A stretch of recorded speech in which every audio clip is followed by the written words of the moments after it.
ദൈവത്തിന്റെ അതിപരിശുദ്ധമായ നാമം വൈകിയ സമയം വാഴ്ത്തപ്പെടട്ടെ. ഹല്ലേലൂയ.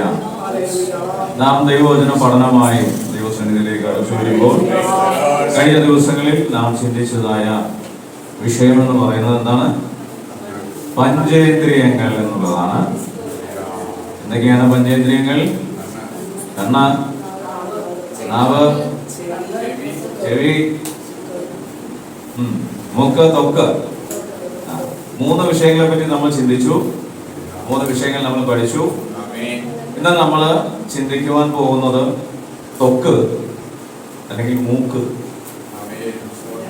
രണ്ടാണ്, ത്വക്കും മൂക്കും. അതിനെക്കുറിച്ചൊന്നും അധികം വചനത്തിലൊന്നും കാര്യങ്ങളായിട്ടൊന്നും ഇല്ല. എങ്കിലും നമ്മള് ദൈവവചന പഠനം നമ്മൾ വെച്ചതിന്റെ ഉദ്ദേശം എന്തായിരുന്നു? ദൈവവചനത്തിനെ പഠിക്കാൻ നമ്മൾ തീരുമാനിച്ചതിനാ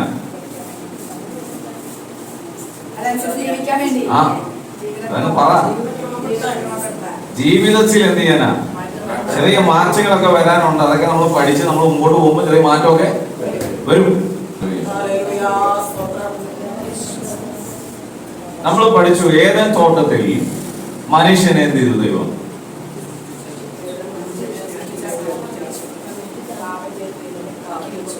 ആക്കി വെച്ചു.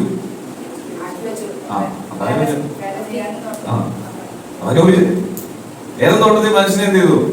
ആക്കി വെച്ചു. ദൈവത്തിൽ നിന്ന് മനുഷ്യൻ എന്തായി? അകന്നുപോയി. അതിന്റെ കാരണം എന്താണ്? പാപമാണ്. ആ പാപത്തെ കുറിച്ച് പഠിച്ചപ്പോഴാണ്, ഈ ശരീരത്തിൽ വാഴുന്ന പാപങ്ങളെ കുറിച്ച് പഠിച്ചപ്പോഴാണ് നമ്മൾ ഈ പഞ്ചേന്ദ്രിയത്തിലേക്ക് എന്ത് ചെയ്തേ? കയറിയത് അല്ലെ? ദൈവത്തിൽ നിന്ന് അകറ്റാൻ കാരണമായ വസ്തുക്കളെ കുറിച്ച് നമ്മൾ പഠിച്ചപ്പോ നമ്മൾ ചിന്തിക്കാൻ പോകുന്നതാണ് പഞ്ചേന്ദ്രിയം. അതുപോലെ തന്നെ ഒരു സംഗതിയുണ്ട്, അത് നമ്മൾ അങ്കമാലിയിൽ പഠിച്ചതാണ്, ജഡത്തിന്റെ പ്രവൃത്തികൾ. ഈ ജഡത്തിന്റെ പ്രവൃത്തികൾ വാഴുന്നത് എവിടെയാണ്? ശരീരത്തിലാണ്. നമ്മുടെ ശരീരത്തിലാണ് ജഡത്തിന്റെ പ്രവൃത്തികൾ വാഴുന്നത്. എന്നാൽ ഈ പഞ്ചേന്ദ്രിയങ്ങൾ എന്ന് പറയുന്നത് നമ്മുടെ ശരീരത്തിൽ പുറത്ത് കാണുവാൻ പറ്റുന്ന വസ്തുക്കളാണ്, അല്ലെ? അവയവങ്ങളാണ്. കാണാൻ പറ്റില്ലാത്തത് ദേഹി. നമ്മുടെ ദേഹത്തുള്ള സാധനത്തെയാണ് പഞ്ചേന്ദ്രിയം എന്ന് പറയുന്നത്. ആമേൻ. ഈ പഞ്ചേന്ദ്രിയത്തെ കുറിച്ച് നമ്മൾ പഠിച്ചപ്പോ കണ്ണ് എന്ത് ചെയ്യണം, കാത് എന്ത് ചെയ്യണം, നാവ് എന്ത് ചെയ്യണമെന്ന് പഠിച്ചു. ആമേൻ. ഇനി നമുക്ക് മൂക്കെന്ത് ചെയ്യണം, ത്വക്കെന്ത് ചെയ്യണമെന്ന് പഠിക്കേണ്ട കാര്യമില്ല. ഈ മൂക്കും ത്വക്കും കൂടെ കഴിയുമ്പോൾ പഞ്ചേന്ദ്രിയം എന്ന് പറഞ്ഞ സബ്ജക്ട് എന്ത് ചെയ്യും? കഴിയും. അപ്പോ അടുത്ത ഒരു പാർട്ടിലേക്ക് നമ്മൾ കയറുന്നത് എന്താണെന്നറിയാമോ? ജഡത്തിന്റെ പ്രവൃത്തികളിലേക്കാണ്. നമ്മളെ എന്താണ് മനുഷ്യനെ ഏത് തോട്ടത്തിൽ നിന്ന് അകറ്റിയത് എന്നുള്ളതാണ് നമ്മൾ പഠിക്കുന്നത്. മനുഷ്യൻ ഉണ്ടാകുന്നത് വരെ നമ്മൾ പഠിച്ചു, ദൈവത്തോടു കൂടെ വസിക്കുന്നത് പഠിച്ചു. പിന്നെ മനുഷ്യൻ എന്ത് ചെയ്തു? അകന്നുപോയി. ഈ അകന്നു പോയത് എന്താണ് ദൈവത്തോട് അടുപ്പിക്കാത്തതെന്നാണ് നമ്മൾ പഠിക്കുന്നത്. ഇതെന്തിനാ പഠിക്കുന്നതെന്ന് വെച്ചാൽ അതിന്റെ മേൽ എന്ത് ചെയ്യണം? നമ്മളൊരു ജയം എടുക്കണം. ആമേൻ. ആത്മമണ്ഡലത്തിൽ നമുക്കൊരു ജയം പ്രാപിച്ചാൽ മാത്രമാണ് ക്രിസ്തീയ ജീവിതം ചെയ്യാൻ പറ്റത്തുള്ളൂ. നമുക്ക് ജയകരമായിട്ട് മുമ്പോട്ട് പോകാൻ പറ്റത്തുള്ളൂ. ആമേൻ. മനുഷ്യ ശരീരത്തിൽ രോഗം വരുമ്പോൾ അത് പ്രതിഫലിക്കുന്ന ഒരു പഞ്ചേന്ദ്രിയമാണ് ഏത്? ത്വക്ക്. ഇയ്യോബിനെ പരീക്ഷിച്ചപ്പോ ഇയ്യോബിന്റെ ത്വക്കിലായിരുന്നു ആര് ഫൈറ്റ് ചെയ്തത്? അപ്പൊ പിശാച് രോഗം കൊണ്ടുവന്ന് ഫൈറ്റ് ചെയ്യുവാൻ സാധ്യതയുള്ള ഒരു അവയവമാണ് ത്വക്ക്. അപ്പൊ മറ്റുള്ള അവയവങ്ങളിൽ അറ്റാക്ക് ചെയ്യില്ലെന്ന് ചോദിച്ചാൽ ചെയ്യും. മറ്റുള്ള അവയവങ്ങളിലും പിശാചിന് രോഗങ്ങൾ കൊണ്ടുവരുവാൻ സാധിക്കുമെങ്കിലും ഈ ത്വക്കിലുള്ള രോഗങ്ങളാണ് പുറത്തോട്ട് കാണുവാൻ സാധിക്കുന്നത്, അല്ലെ? നമ്മുടെ കണ്ണില്, ചെവിയില്, ത്വക്കില് അല്ലെങ്കിൽ വായിൽ വരുന്ന കാര്യങ്ങൾ മാത്രമേ നമുക്ക് നിയമിട്ടുള്ളൂ. ഹൃദയത്തില് അല്ലെങ്കിൽ കരളില്, ലിവറില്, കിഡ്നിയില് എന്തെങ്കിലും പ്രശ്നങ്ങൾ നമുക്ക് കാണാൻ പറ്റുമോ? അല്ല, കാണാൻ പറ്റത്തില്ല. അപ്പൊ നമ്മുടെ ശരീരത്തിനകത്തുള്ള അവയവങ്ങളെയും പിശാച് എന്ത് ചെയ്യും? അപ്പൊ നമ്മൾ എവിടെയാണ് ക്രമീകരിക്കപ്പെടുന്നത്? അവിടെയൊക്കെ എന്ത് ചെയ്യണം? നമ്മളിത് വെറുതെ കേട്ടിട്ടില്ല കളയുന്ന ഒരു മൈൻഡിലേക്ക് നമ്മൾ വചനം പഠിക്കാൻ വരരുത്. വിടുതൽ വരണമെന്നുണ്ടെങ്കിൽ നമ്മൾ കേൾക്കുന്ന വചനം എന്ത് ചെയ്യണം? ഗ്രഹിക്കണം. ഗ്രഹിച്ചിട്ട് അത് നമ്മൾ ആക്ടിവേറ്റ് ചെയ്യണം. ഇപ്പൊ ഇന്നലെ ഞാൻ പ്രസംഗിച്ചപ്പോൾ പറഞ്ഞു, ഞങ്ങൾ ആരും എന്തല്ല വചനം കേൾക്കാത്ത പിള്ളേരൊന്നുമല്ല, പുതിയ തലമുറ ആണോ? ഞങ്ങൾ ചെറുപ്പം തൊട്ട് വചനം കേൾക്കുന്നവരാ. പക്ഷെ ഞങ്ങളുടെ പ്രശ്നം എന്താ? ദൈവശക്തി വെളിപ്പെട്ട് ഞങ്ങൾ കേൾക്കില്ല.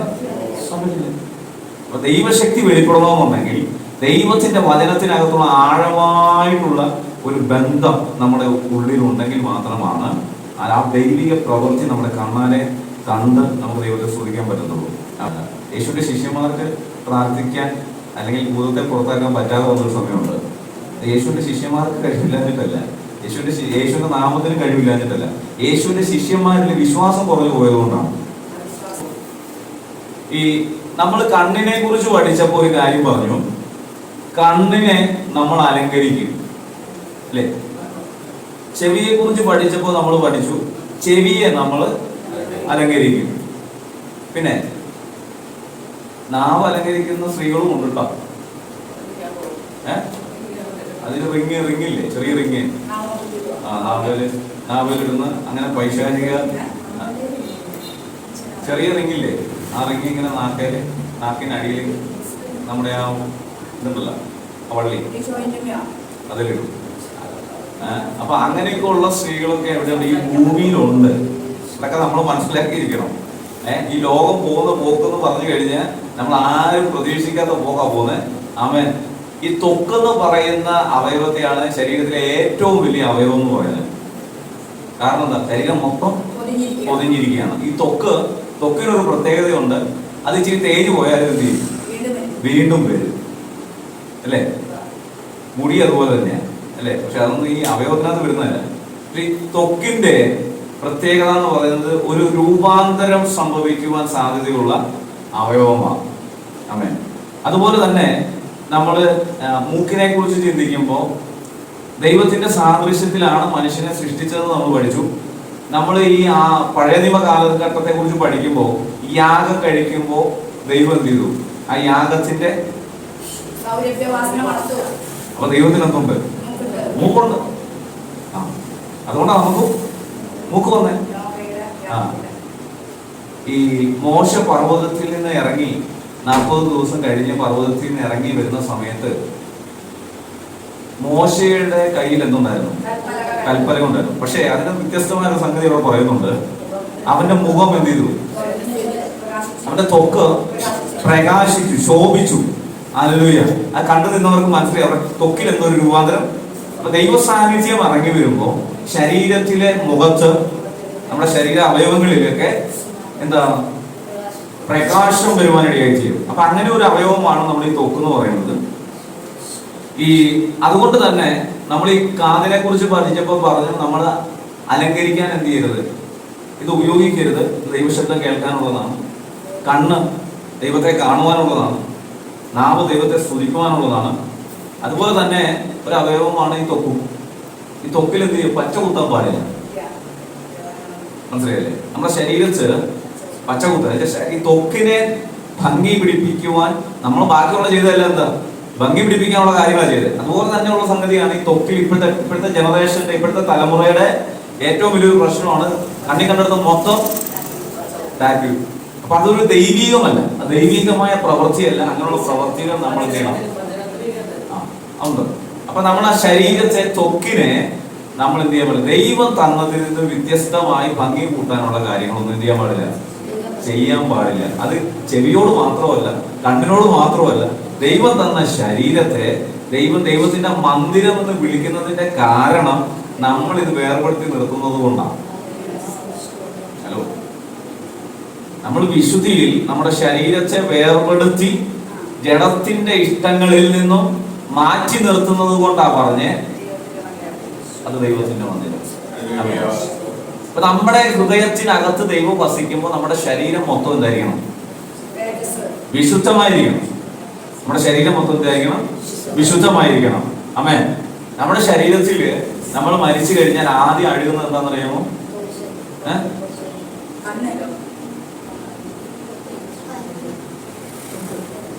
ആദ്യം അഴുകുന്നത് മൂക്കാണ്. ഏറ്റവും കൂടുതൽ മണക്കുന്നതും ഏറ്റവും കൂടുതൽ ശ്വസിക്കുന്നതും എവിടുന്നാണ്? മൂക്കിലൂടെയാണ്. പക്ഷെ ആദ്യം അഴുകുന്നത് ഏതാ? മൂക്കാണ്. അങ്ങനെയാണ് ശാസ്ത്രലോകം പറയുന്നത്. നമ്മുടെ ശരീരം അടക്കി കഴിഞ്ഞാൽ മൂക്ക് ആദ്യം അഴുകുന്നാണ് പറയുന്നത്. ഹലോ, എന്താ ഒരു ബുദ്ധിമുട്ട് പോലെ? കേട്ടിട്ടില്ല. ശരീരത്തിലെ മൂക്ക്. അപ്പൊ ഞാൻ ചിന്തിച്ചു, ദൈവം ജീവശ്വാസം എവിടെ ഊതി എന്നാ പറയുന്നത്? വായിലല്ല ഊതിയെ. എന്റെ ചിന്ത എന്ന് പറഞ്ഞാൽ യേശു ദൈവം വന്നിട്ട് ആദമിന്റെ വായിലോട്ട്, അങ്ങനെയായിരുന്നു എന്റെ ചിന്ത. പക്ഷെ വചനം വായിക്കുമ്പോൾ മനസ്സിലായി വായിലല്ല ഊതിയെ, മൂക്കില ഊതി. ആ മൂക്കിൽ നിന്ന് ആ ശ്വാസം പോയി കഴിഞ്ഞാൽ ആദ്യം അഴുകുന്നത് എന്താ? കാണാൻ എന്റെ റിയാക്ഷൻ. ജീവൻ നിലനിൽക്കുവാൻ വേണ്ടി ദൈവം ഊതിയ ശ്വാസം മൂക്കിനകത്തുകൂടെ ശരീരത്തിൽ വ്യാപരിച്ച മനുഷ്യന്റെ ശരീരത്തിൽ നിന്നും ആത്മാവ് വേർപെട്ട് കഴിഞ്ഞാൽ ആദ്യം ഒഴുകുന്നത് മൂക്കായിരിക്കും. അപ്പൊ തൊക്കും മൂക്കും കൂടെ നമ്മൾ വെച്ച് പഠിച്ചാൽ ക്രിസ്തുവിൽ നിന്ന് നമ്മളെ അകറ്റുവാൻ സാധ്യതയുള്ള ഈ പഞ്ചേന്ദ്രിയങ്ങൾ മാത്രം ചിന്തിച്ചാൽ മതി. തൊക്കിനെ മൂക്കിനെ കുറിച്ചൊന്നും അധികം വചനങ്ങൾ എന്തില്ല, ബൈബിളിലില്ല. മറ്റുള്ളതിനെ കുറിച്ച്, കാതിനെ കുറിച്ചുണ്ട്, കണ്ണിനെ കുറിച്ചുണ്ട്. ഞാൻ കുറച്ച് വചനങ്ങൾ മാത്രമേ എടുത്തിരുന്നുള്ളൂ. എന്നാൽ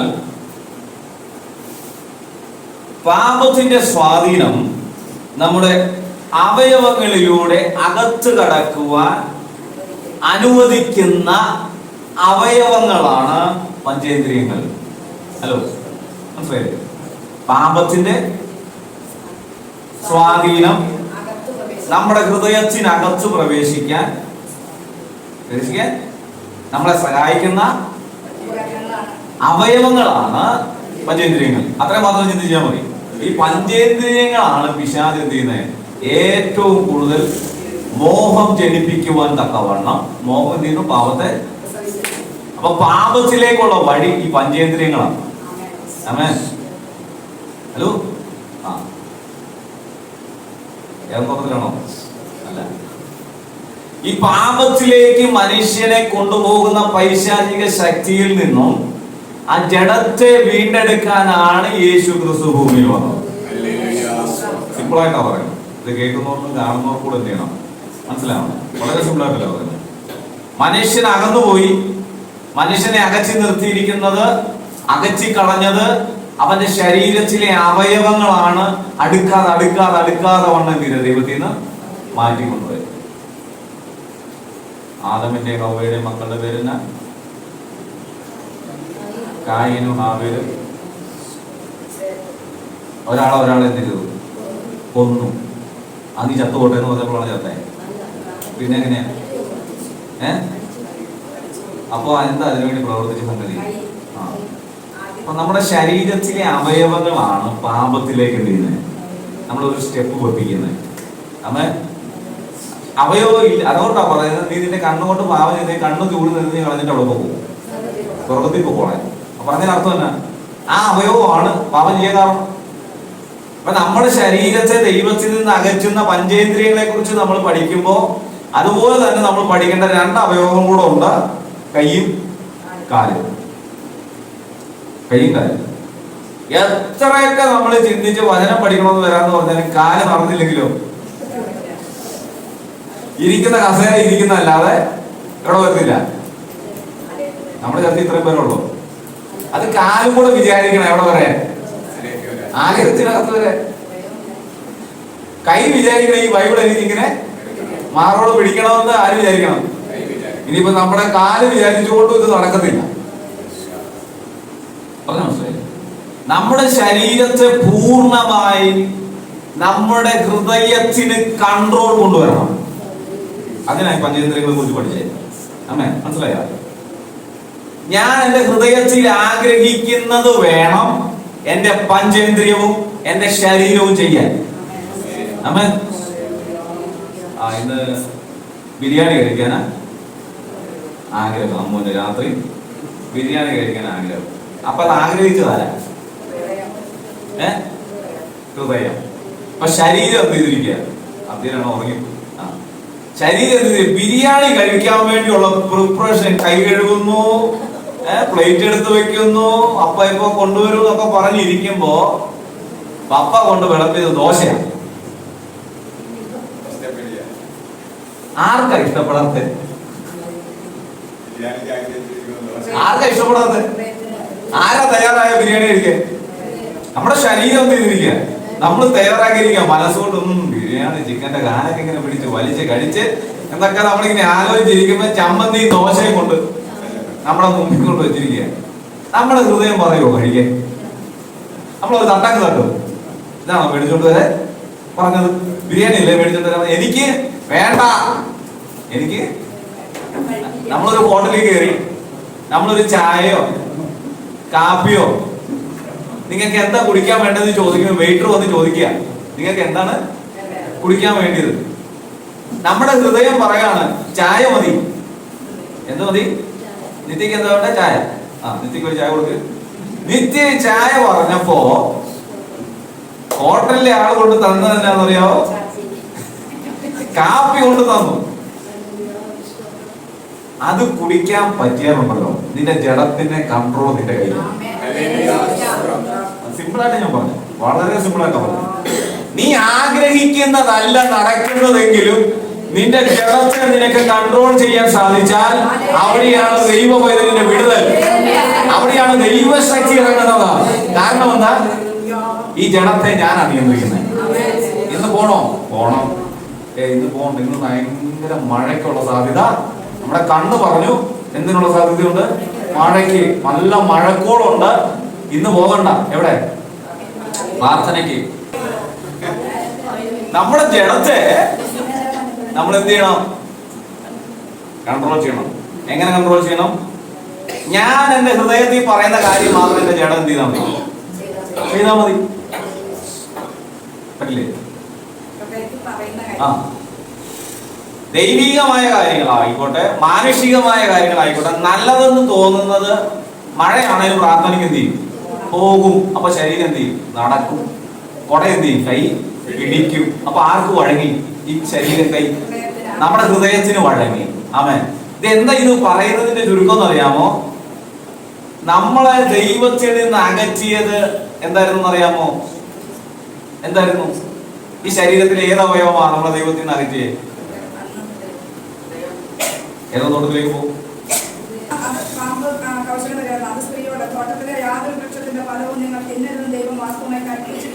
അപ്പൊ അവിടെ ആദ്യം ഉപയോഗിച്ച അവയവം ഏതാ? നാക്ക്. വർത്താനം പറയാൻ എന്ത് വേണം? നാക്ക് വേണം. നാക്ക് ആര് ഉപയോഗിച്ചു? പാമ്പ് ഉപയോഗിച്ചു. അപ്പൊ ആദ്യം ഉപയോഗിച്ചത് നാക്ക്. അടുത്തത് ചോദിച്ചു. ഈ ചോദിച്ച പാമ്പ് ചോദിച്ച ചോദ്യം വേറൊരു അവയവമാണ് കേട്ടത്. അതെന്ത്? ചെവി. ചെവി എന്ത് ചെയ്തു? കേട്ടു.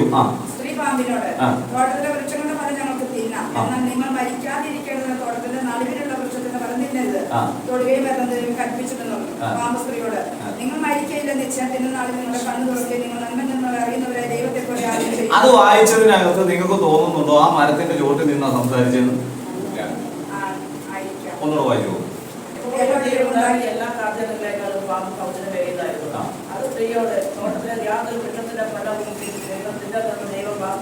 നമ്മളൊരു തോട്ടത്തിൽ പോയി നിൽക്കുക. എവിടെ? തോട്ടത്തിന്റെ വാതിക്കെ നമ്മൾ നിൽക്കുക.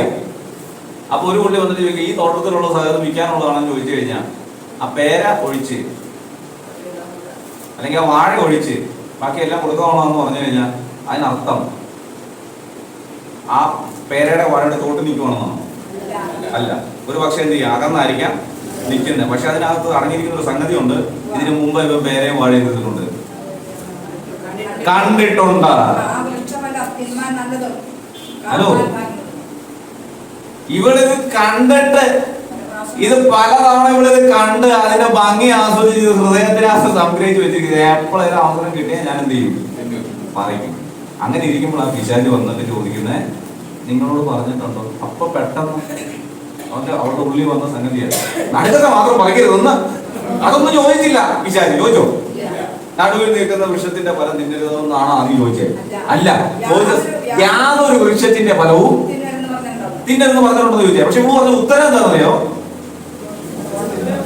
കാരണം അവിടെ മനസ്സിനകത്ത് കിടക്കുന്ന ചിന്ത ദൈവം ചെയ്യരുതെന്ന് പറഞ്ഞത് ഇവിടെ ഉള്ളിൽ കിടക്കുന്നത്. അപ്പൊ നമ്മുടെ ഹൃദയത്തിനകത്ത് ആദ്യം വരുന്നത് എന്തായിരിക്കും? ഇവിടെ പരസ്യം പതിക്കരുത്. ആരെങ്കിലും ഏതിനും മതിൽ എഴുതി വെച്ചിട്ടുണ്ടെങ്കിൽ ഇവിടെ പതിക്കുക എന്നുള്ളതാണ് ഞങ്ങളുടെ അജണ്ട. ചില സ്ഥലങ്ങൾ എഴുതാറുണ്ട് ഇവിടെ യൂറിൻ എന്ത് ചെയ്യരുത്, പാസ് ചെയ്യരുത്. അത് കാണുമ്പോഴാണ് ഓർക്കുന്നത്, അപ്പോഴാണ് നമുക്ക് കയറാൻ തോന്നുന്നത്. അപ്പൊ ഒരു കാര്യം ചെയ്യരുതെന്ന് പറഞ്ഞാൽ ആരംഭം മുതലുള്ള സംഗതിയാണ് എന്ത്, അത് ചെയ്യുക എന്നുള്ളത്. അപ്പൊ തന്റെ ഹൃദയത്തിനകത്തിരുന്ന സംഗതിയെ പിടിക്കാൻ വേണ്ടി ഹവ്വ എത്ര നാൾ കൊണ്ട് നടക്കുമായിരുന്നായിരിക്കാം? നിങ്ങൾക്ക് തോന്നുന്നുണ്ടോ ഏതം തോട്ടം ഉണ്ടാക്കി വെച്ചു, ഹവ്വനെ ആദമിനെ അവിടെ കൊണ്ടാക്കി, പിറ്റേ ദിവസം വാങ്ങു വന്നെന്ന്? പിറ്റേ ദിവസം രാവിലെ, ഇന്ന് രാത്രി 9 മണിയായപ്പോ അവര് താമസം കഴിഞ്ഞ് അവരെ കൊണ്ട് കയറി, പിറ്റേ ദിവസം രാവിലെ 9 മണിയായപ്പോ എന്ത് ചെയ്തു? പക്ഷെ അങ്ങനെയാണോ? ഇതിനൊക്കെ ദിവസങ്ങളും മാസങ്ങളുടെ വർഷങ്ങളുടെ ഗ്യാപ്പുകളുണ്ട്. അങ്ങോട്ട് പോകുമ്പോഴും ഇങ്ങോട്ട് പോകുമ്പോഴും ഈ തോട്ടത്തിന്റെ നടുക്ക് തന്നെയാണ് നിൽക്കുന്നത് ഇവർക്ക് ബോധ്യപ്പെടുന്നത്. അപ്പൊ ഈ തോട്ടത്തിന് ചുറ്റും നടക്കണ്ടേ, ഈ നദികൾ കൂടെ അവൾ കിടക്കണ്ടേ, ഇതെല്ലാം കാണണ്ടേ, എന്നിട്ട് വേണ്ടേ പറയാൻ ഇത് നടുക്കാൻ നിൽക്കുന്നതിന്. മനുവിനോട് വിളിച്ച് പറയാണ്, എടാ തോട്ടത്തിന്റെ നടുക്ക് നിൽക്കുന്ന തെങ്ങി എന്ത് ചെയ്തോണ്ടോ, തേങ്ങ ഇട്ടുകൊണ്ട് വരാൻ പറയും. തോട്ടത്തിൽ ഇതുവരെ പോകാത്ത മനു ആ മതിലിന്റെ സൈഡിൽ നിൽക്കുന്ന തെങ്ങിന് ഇടുവോ, തോട്ടത്തിന് നടുക്ക് നിൽക്കുന്ന തെങ്ങിന് ഇടുവോ? ആ, ഇത് ഞാൻ ചോദിച്ചത്, നമ്മൾ കേൾക്കുന്നത് നടുവിലത്തെ വൃക്ഷം എന്നാ, ഇത് പോയി തേങ്ങ അവിടെ ഉണ്ടെന്ന് കണ്ടുപിടിക്കണ്ടേ, അതാ ചോദിച്ചേ. ഈ നടുവിലൊരു വൃക്ഷം ഉണ്ടെന്നും ദൈവം തിന്നരുതെന്ന് പറഞ്ഞപ്പോ തന്നെ ഇവിടെ പോയി നോക്കി അത് ഏത് വൃക്ഷമാണെന്നും. അതിനകത്ത് പറയുന്നുണ്ട് അത് കാണുവാൻ ഭംഗിയുള്ളതും. അപ്പൊ കണ്ടേ, ജ്ഞാനം പ്രാപിപ്പാൻ കാമ്യവും കാണാൻ ഭംഗിയുള്ളത്. ജ്ഞാനം പ്രാപിപ്പാൻ കാമ്യം എന്ന സ്ത്രീ കണ്ട മരം പറിച്ച്. അപ്പൊ എന്താണ് വർക്ക് ചെയ്ത പ്രവൃത്തി? കൈ. കൈ പോയിട്ട് എന്ത് ചെയ്തു? പറിച്ചു. അപ്പൊ പാപത്തിലേക്ക് ഒരു വ്യക്തി പോകുന്നത് സ്വന്തം കൈകൾ കൊണ്ടാകാം, സ്വന്തം കാലുകൾ കൊണ്ടാകാം, പഞ്ചേന്ദ്രിയങ്ങൾ കൊണ്ടാകാം, ഇനി ഹൃദയത്തിലുള്ള ചിന്തകൾ കൊണ്ടും ആകാം. ഹൃദയത്തിലുള്ള ചിന്തകളെ അടക്കി വാഴുന്ന പൈശാചിക മണ്ഡലമാണ് ഏത് മണ്ഡലം? ജഡത്തിന്റെ എന്ത്? ആത്മാവിന്റെ ഫലങ്ങളും പിന്നെ ജഡത്തിന്റെ പ്രവൃത്തികൾ. ഈ ജഡത്തിന്റെ പ്രവൃത്തികൾ മൊത്തവും നമ്മുടെ ആത്മ മനുഷ്യനുമായി ബന്ധപ്പെട്ട് കിടക്കുന്ന സംഗതിയാണ്. ഇപ്പൊ നമ്മൾ പറഞ്ഞത് മൊത്തം ഭാഗ്യ മനുഷ്യൻ, ജഡം. ഈ ജഡം ചെയ്യുന്ന പ്രവൃത്തികളെ കുറിച്ചാണ് നമ്മൾ പറഞ്ഞത്. ഇനി നമ്മൾ അടുത്തത് പറയാൻ പോകുന്നത് നമ്മുടെ അകത്തിരിക്കുന്ന ആത്മ മനുഷ്യൻ എന്ന് പറഞ്ഞൊരാളുണ്ട്. ഈ മനുഷ്യൻ ആത്മാവുള്ളവനാണോ ആത്മാവില്ലാത്തവനാണോ എന്ന് അറിയുന്നത് ഇവന്റെ ഫലം കൊണ്ടാണ്.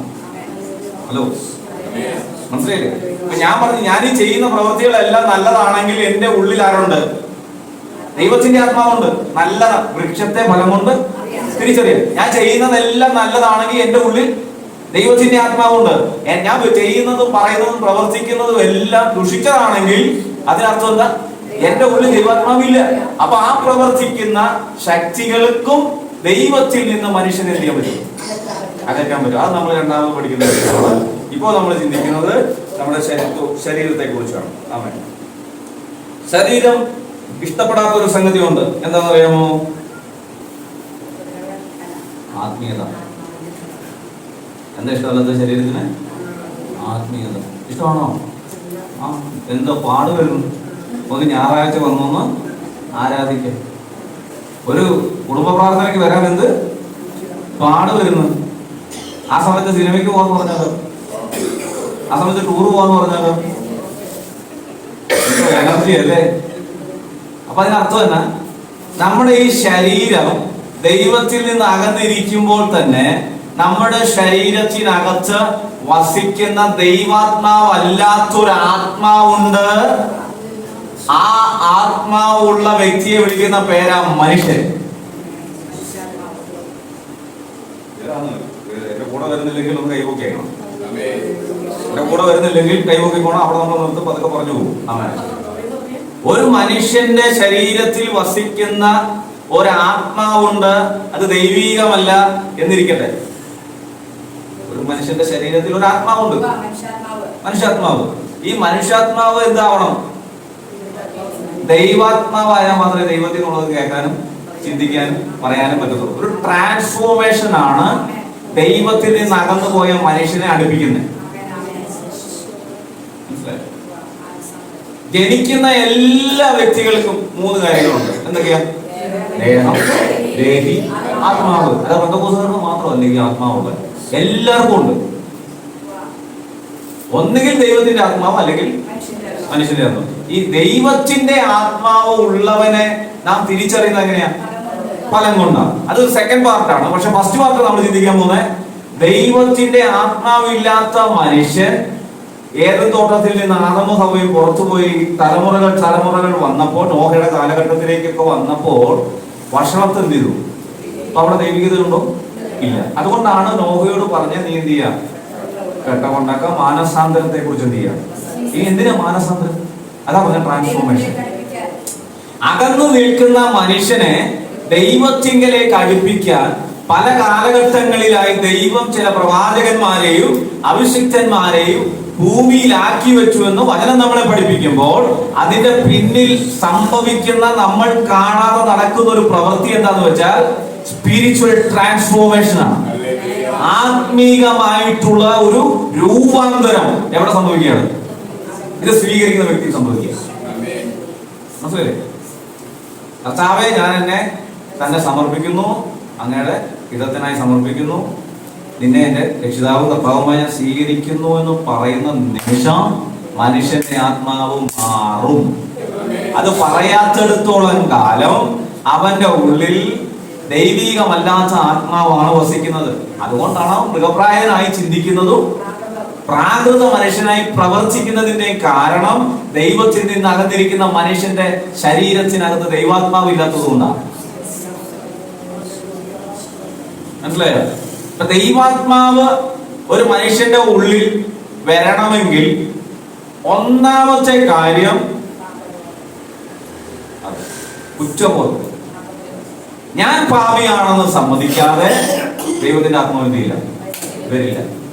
ഇപ്പൊ നമ്മൾ പൊതുവെ സഭകളിൽ കണ്ടിരിക്കുന്ന ഒരു കാര്യമാണ്, നമ്മൾ ഒരു പരസ്യവും നടത്തുന്ന സമയത്തോ ഒരു കൺവെൻഷൻ നടത്തുന്ന സമയത്തോ ആരെങ്കിലും രക്ഷയിലേക്ക് ഈ വചനം കേട്ട് രക്ഷിക്കപ്പെടുവാൻ താല്പര്യമുള്ള വ്യക്തികൾ ആരെങ്കിലും ഉണ്ടെങ്കിൽ നിങ്ങളുടെ വലങ്കൈ എന്ത് ചെയ്യാ? ഉയർത്ത. അപ്പൊ അവൻ അന്ന് കേട്ടത് എന്താ? കള്ളു കുടിക്കുന്നത് തെറ്റാണ്, മറ്റുള്ള പ്രവർത്തികൾ, ജൈവിക പ്രവർത്തികൾ ചെയ്യുന്നത് തെറ്റാണ്, ഇതെല്ലാം പാപമാണ്, ഈ പാപം നിന്നിൽ ഉള്ളത് കൊണ്ട് നീ എന്ത് ചെയ്യില്ല? ദൈവരാജ്യത്തെ കടക്കത്തില്ല. അതുകൊണ്ട് നിനക്ക് ദൈവമകൻ ആ ഒരു അവസരം ഞാൻ വിളിച്ചു പറയുന്നു. നിങ്ങൾ ആരെന്ത് ചെയ്യുക? ദൈവത്തിനെ സ്വന്തം രക്ഷിതാവും കർത്താവുമായി സ്വീകരിക്കാൻ മനസ്സുണ്ടെങ്കിൽ കൈവക്കാൻ പറയുമ്പോൾ വഴിവക്കിൽ നിന്ന് കൈവക്കുന്നവനെ വൃത്തിയായിട്ട് ക്ലീൻ ആക്കാതെ രക്ഷിക്കപ്പെടുത്തി സ്നാനപ്പെടുത്തി കഴിഞ്ഞാൽ എന്ത് സംഭവിക്കും? അവന്റെ മനുഷ്യാത്മാവ് ചാകാതെ അവനെന്ത് ചെയ്യില്ല? നമ്മൾ ഉദ്ദേശിച്ച് തന്നെ 10 പേരെ രക്ഷിക്കപ്പെടുത്തി 10 പേരെ സ്നാനപ്പെടുത്തി 1 വർഷത്തെ കോട്ട തികയ്ക്കുക എന്നുള്ളതാണ്. പക്ഷെ ദൈവത്തിന്റെ പദ്ധതി അതല്ല. കാലാകാലങ്ങളിൽ പ്രവാചകന്മാരെ അയച്ചുകൊണ്ട് ദൈവം ചെയ്തത് ഒരു കാത്തിരിപ്പായിരുന്നു. എന്ത് കാത്തിരിപ്പ്? എന്റെ പെട്ടകത്തിനകത്ത് കയറുവാൻ ആരൊക്കെയുണ്ട്? എന്റെ ന്യായവിധി വരുന്നതിന് മുമ്പ് രക്ഷപ്പെടുവാൻ ആരൊക്കെയുണ്ട്? തീ ഇറങ്ങുന്നതിന് മുമ്പ് രക്ഷപ്പെടണം, വെള്ളം നിറയുന്നതിന് മുമ്പ് രക്ഷപ്പെടണം. അതിനൊരുക്കമായ എത്ര ഹൃദയമുണ്ടെന്നാ നോക്കി. എത്ര പേരെ കിട്ടിയേ നോയുടെ കാലത്ത്? 8 പേരെ കിട്ടിയേ. അപ്പൊ നമ്മളൊരു കാര്യം ഒരാളോട് പറയുമ്പോൾ അയാൾ അത് പൂർണ്ണമായിട്ട് അത് കേട്ടത് അംഗീകരിക്കുന്ന ഒരിക്കലും വ്യാമോഹിക്കരുത്. അവരൊരിക്കലും ചെയ്യില്ല. ദൈവവചനം പെട്ടെന്ന് അംഗീകരിക്കത്തില്ല. അവർക്ക് ദൈവവചനം ഗ്രഹിക്കാൻ കഴിയില്ല, അവർക്ക് വേണ്ട. അതുകൊണ്ടാ പറഞ്ഞേ, ഈ ശരീരത്തിന് ഒട്ടും ഇഷ്ടമില്ലാത്ത സംഗതി ആത്മീയതയാണ്. എന്നാൽ ചിലർക്ക് ഈ ആത്മീയത ഒരു മറവാണ്. ഈ ആത്മീയതയുടെ പിന്നിൽ വലിയ പാപവും ഒളിഞ്ഞു കിടപ്പുണ്ട്. ഈ ആത്മീയതയ്ക്ക് വലിയൊരു ഗുണമുണ്ട്. എന്താണെന്നറിയാമോ? പാപം ചെയ്തില്ല, കണ്ടുപിടിക്കില്ല. പുറത്തുനിന്ന് നോക്കുമ്പോൾ വെള്ള ഷർട്ടും വെള്ളം മുണ്ടും എല്ലാം സെറ്റപ്പാ അല്ലേ? പക്ഷെ ഈ പാപത്തിന്റെ പ്രവൃത്തികൾ ജഡത്തിൽ വാഴുന്നിടത്തോളം കാലം നമ്മുടെ ശരീരത്തെ നമുക്ക് കൺട്രോളില്ല, പാപത്തിന് കൺട്രോൾ. മനസ്സിലായില്ലേ? അതാ ഞാൻ പറഞ്ഞത്, ദൈവത്തിലേക്ക് അടുപ്പിക്കുക എന്ന് പറഞ്ഞാൽ അതൊരു വലിയ പ്രോസസ്സാണ്. ദൈവത്തിലേക്ക് കൊണ്ടുവരിക എന്ന് പറഞ്ഞാൽ ഒരാൾ രക്ഷിക്കപ്പെട്ടു എന്ന് പറയുമ്പോൾ സിമ്പിളായിട്ടൊക്കെ പറയാൻ പറ്റും. പക്ഷെ രക്ഷിക്കപ്പെടുന്നത് യഥാർത്ഥ മാനസാന്തരമാണെന്ന് ശോധനയ്ക്കകത്തൂടെ കരത്തി വിടുമ്പോൾ ഈ ദൈവത്തെ ഇട്ടേച്ച് പോകുമെന്നുള്ള കാര്യം അങ്ങനെ അറിയാം. ഒരു വലിയ പ്രതിസന്ധി വരട്ടെ ജീവിതത്തിൽ, അപ്പോൾ അറിയാം ഈ രക്ഷിക്കപ്പെട്ടത് യഥാർത്ഥമാണോ, ആത്മീയ ഹൃദയത്തിൽ നിന്നാണോ എന്ന് നമുക്ക് മനസ്സിലാക്കുവാൻ കഴിയും. പാപം ശരീരത്തെ ദൈവത്തിൽ നിന്നും അകറ്റുന്നു. ശരീരത്തിന്റെ സ്വാധീനം എന്തിനോടാണ്? ശരീരത്തിന്റെ സ്വാധീനം എന്തിനോടാണ്? പാപത്തോടാണ്. ആത്മീയ കാര്യങ്ങളിൽ അധികമായി ലോകപരമായ കാര്യങ്ങൾക്ക് ശരീരം നീങ്ങുന്നു. നമ്മുടെ ശരീരം ഇഷ്ടപ്പെടുന്നു, മുൻതൂക്കം കൊടുക്കുന്നു. ശരീരം ആത്മീയത ഇഷ്ടപ്പെടുന്നില്ല. ദൈവവചനവും ദൈവശബ്ദവും ഹൃദയത്തിൽ സംഗ്രഹിക്കുവാൻ സാധാരണ ഒരു വ്യക്തിക്ക് കഴിയത്തില്ല. മനസ്സിലായില്ലേ? നമ്മൾ എന്തുകൊണ്ട് നമ്മൾ വചനം പറയുന്നു എന്റെ ആത്മാവ് ആകർഷിക്കാതെ ആരും ചെയ്യില്ല, എന്റെ പിതാവ് ആകർഷിക്കാതെ ആരും പുത്രനെ കാണുന്നില്ല. എന്റെ ഒരാൾ രക്ഷിക്കപ്പെടണമെന്നുണ്ടെങ്കിൽ ആരെ ആകർഷിക്കണം? പിതാവ് ആകർഷിക്കണം. ഈ പിതാവ് ആകർഷിക്കാതെ പറഞ്ഞു കഴിഞ്ഞാൽ ഇത്രയും പ്രോസസ്സ് അതിന് നടക്കുന്നുണ്ടെന്ന് ഓർക്കണം. വെറുതെ പിതാവ് അങ്ങോട്ട് ആകർഷിക്കണം, പിതാവ് ആകർഷിച്ചു എന്നെ നിന്നെ പിതാവ് ആകർഷിക്കണമെന്നുണ്ടെങ്കിൽ നിന്റെ ജഡത്തെ, നിന്റെ ശരീരത്തെ, ഇതിനെയൊക്കെ നശിപ്പിച്ചിട്ട് വേണം എന്ത് ചെയ്യാൻ? മാറ്റി വെച്ചിട്ടല്ല, കത്തിക്ക് ഇങ്ങനെ അരിയുന്നത് പോലെ കൊന്നു കളഞ്ഞിട്ട് വേണം ദൈവത്തിന് നിന്നെ ഉപയോഗിക്കാൻ. എന്നാലാണ് ജഡം പറയാത്തത് നമ്മൾ ചെയ്യുള്ളൂ. അല്ലെങ്കിൽ ജഡം പറയുന്നത് മൊത്തം ചെയ്തുകൊണ്ടിരിക്കും. എന്തൊക്കെയായാലും പാസ്റ്ററായാലും ജഡം പറയുന്നത് ചെയ്യത്തുള്ളൂ. ഒരു കാര്യം എന്റെ മുന്നിൽ ദൈവമേ, ഞാനൊരു കാര്യം പറയട്ടെ, ദൈവത്തോടല്ല നിങ്ങളോടാണ്. ഒരു പാസ്റ്ററെ കയറി ബ്രദർന്നൊന്ന് വിളിക്കാമോ? വേറെ അറിയും. ഒരു പ്രസിഡന്റിനെ കയറി പാസ്റ്ററെ വിളിക്കാമോ? വേറെ അറിയും. എന്തേ കാര്യം? ജഡം സമ്മതിക്കില്ല. ഞാൻ സീനിയർ മോസ്റ്റ് ആണ്, എനിക്ക് എത്ര വർഷത്തെ പരിചയമുണ്ട്? എനിക്ക് 40 വർഷത്തെ പരിചയമുണ്ട്. എന്നെ എന്ത് ചെയ്തില്ല? ഈ ചോദിച്ച സംഗതി എന്തുവാ? ജഡം. ഡോക്ടർ, പിന്നെ ഇങ്ങനെയുള്ള പ്രീതിപ്പെടുത്തുന്ന വാക്കുകൾ പറഞ്ഞ് ഒരാളെ പൊക്കി പറഞ്ഞില്ലെങ്കിൽ അദ്ദേഹം ചിന്തിക്കും ഞാൻ ഇവിടെ വന്നിരുന്ന ഈ പുള്ളി കണ്ടില്ലേ. കാരണം ഞാൻ ഇത്രയും ഡിഗ്രി ഒക്കെ എടുത്തിട്ട് ഇവിടെ വന്നിരിക്കുക, സ്റ്റേജ് വന്നിരിക്കുക, എന്നെ ഒന്നും മൈൻഡ് ചെയ്തില്ല. കാരണം ജഡം ചാകാത്തവനെ മൈൻഡ് ചെയ്യേണ്ട കാര്യം ആത്മാവുള്ളവനില്ല. ആത്മാവുള്ളവന്റെ വായിൽ നിന്ന് വരുന്നത് ആത്മാവിനുള്ളത് മാത്രമായിരുന്നു. എന്തേ പേര് പ്രസക്തിക്കും വേണ്ടി ഓടുന്നത്? നീ എടുത്തിരിക്കുന്ന വചനത്തിനകത്ത് പേര് പ്രസക്തിക്കുന്ന ദൈവത്തിന് മാത്രമേ ഉള്ളൂ. നിന്റെ സകല പുകഴ്ചയും സകല ഉയർച്ചയും ദൈവത്തിന് മാത്രമാണ്. നമ്മുടെ മധ്യത്തിൽ ആഗതമായിരിക്കുന്ന ദൈവത്തിന്റെ ആത്മാവിന് വന്ദനം പറയുക. അവനേക്കാൾ വലിയവൻ ആരോട് നീ പോയോ? ഇറങ്ങി പോകുന്നു. എടാ, ഒരു പ്രസംഗത്തിനൊരു ശൈലിയൊക്കെ ഉണ്ട് കേട്ടോ. ഒരു പ്രസംഗത്തിനൊരു ആഢ്യത്വമൊക്കെ ഉണ്ട്. എന്നാൽ അത് തുടക്കം എങ്ങനെയായിരിക്കണം, അവസാനം? ഇതൊക്കെ ബൈബിൾ സ്കൂളിൽ പഠിപ്പില്ല. ഞാൻ പറയാം, അതൊക്കെ നല്ലതാ. പക്ഷെ നമ്മൾ ചിന്തിക്കണം, ദൈവത്തെക്കാൾ അധികം ഒരു ജഡത്തെ നമ്മൾ ഉയർത്തുന്നെങ്കിൽ നമ്മുടെ ഉള്ളത്തിലുള്ള ദൈവാത്മാവ്. പാസ്റ്ററിന് മൈക്ക് തരുമോ എന്ന് എനിക്ക് അറിയത്തില്ല. എന്നാലും പറയാതെ ഇരിക്കുന്നില്ല. ആമേൻ. അപ്പോ ദൈവവചനവും ദൈവശബ്ദവും ഹൃദയത്തിൽ സംഗ്രഹിക്കുവാൻ സാധാരണക്കാർക്ക് കഴിയത്തില്ലെന്ന് ഞാൻ പറഞ്ഞു. ഹൃദയം ദൈവത്താൽ പിടിക്കപ്പെട്ടാൽ മാത്രമാണ് ദൈവവചനം എന്തുള്ളൂ അകത്ത് ക്രിയ ചെയ്യുന്നത്. മനസ്സിലായോ? ദൈവവചനം അകത്ത് കടക്കുകയും, ദൈവവചനം എവിടെ കിടക്കണം? മനുഷ്യന്റെ അകത്തേക്ക് കടക്കുകയും ക്രിയ ചെയ്യുകയും ചെയ്താൽ മാത്രമാണ് രൂപാന്തരം വരത്തുള്ളൂ. രൂപാന്തരത്തിന് മുമ്പ് സംഭവിക്കുന്ന ഒരു കാര്യമുണ്ട്. എന്താണെന്നറിയാമോ? സമർപ്പണം. സമർപ്പിക്കുന്നവനെ രൂപാന്തരപ്പെടുത്തും. അപ്പൊ ഈ വചനം ഉള്ളിലേക്ക് കയറി കഴിയുമ്പോൾ കൈവെക്കുന്നതിന്റെ കാര്യം എന്താ അറിയാം? സമർപ്പണം. ഒരു യുദ്ധക്കളത്തിൽ നിൽക്കുമ്പോ യുദ്ധം ചെയ്യുന്ന എതിർ കക്ഷികളുടെ മുമ്പിൽ സമർപ്പണം നടത്തുന്നത് എങ്ങനെയാണ്? ഒരു വെള്ളക്കൊടി ഇങ്ങനെ, സമാധാനത്തിന്റെ കൊടി, എന്നെ വെടിവെക്കല്ലേ, ഞാൻ എന്ത് ചെയ്തു സറണ്ടർ ചെയ്തിരിക്കുന്നത് വിളിച്ചു പറയുന്നത് പോലെ ഒരു മനുഷ്യൻ ദൈവസന്നിധിയിൽ വരുമ്പോ സമർപ്പണമാണ് ആദ്യം ഉണ്ടാകുന്നത്.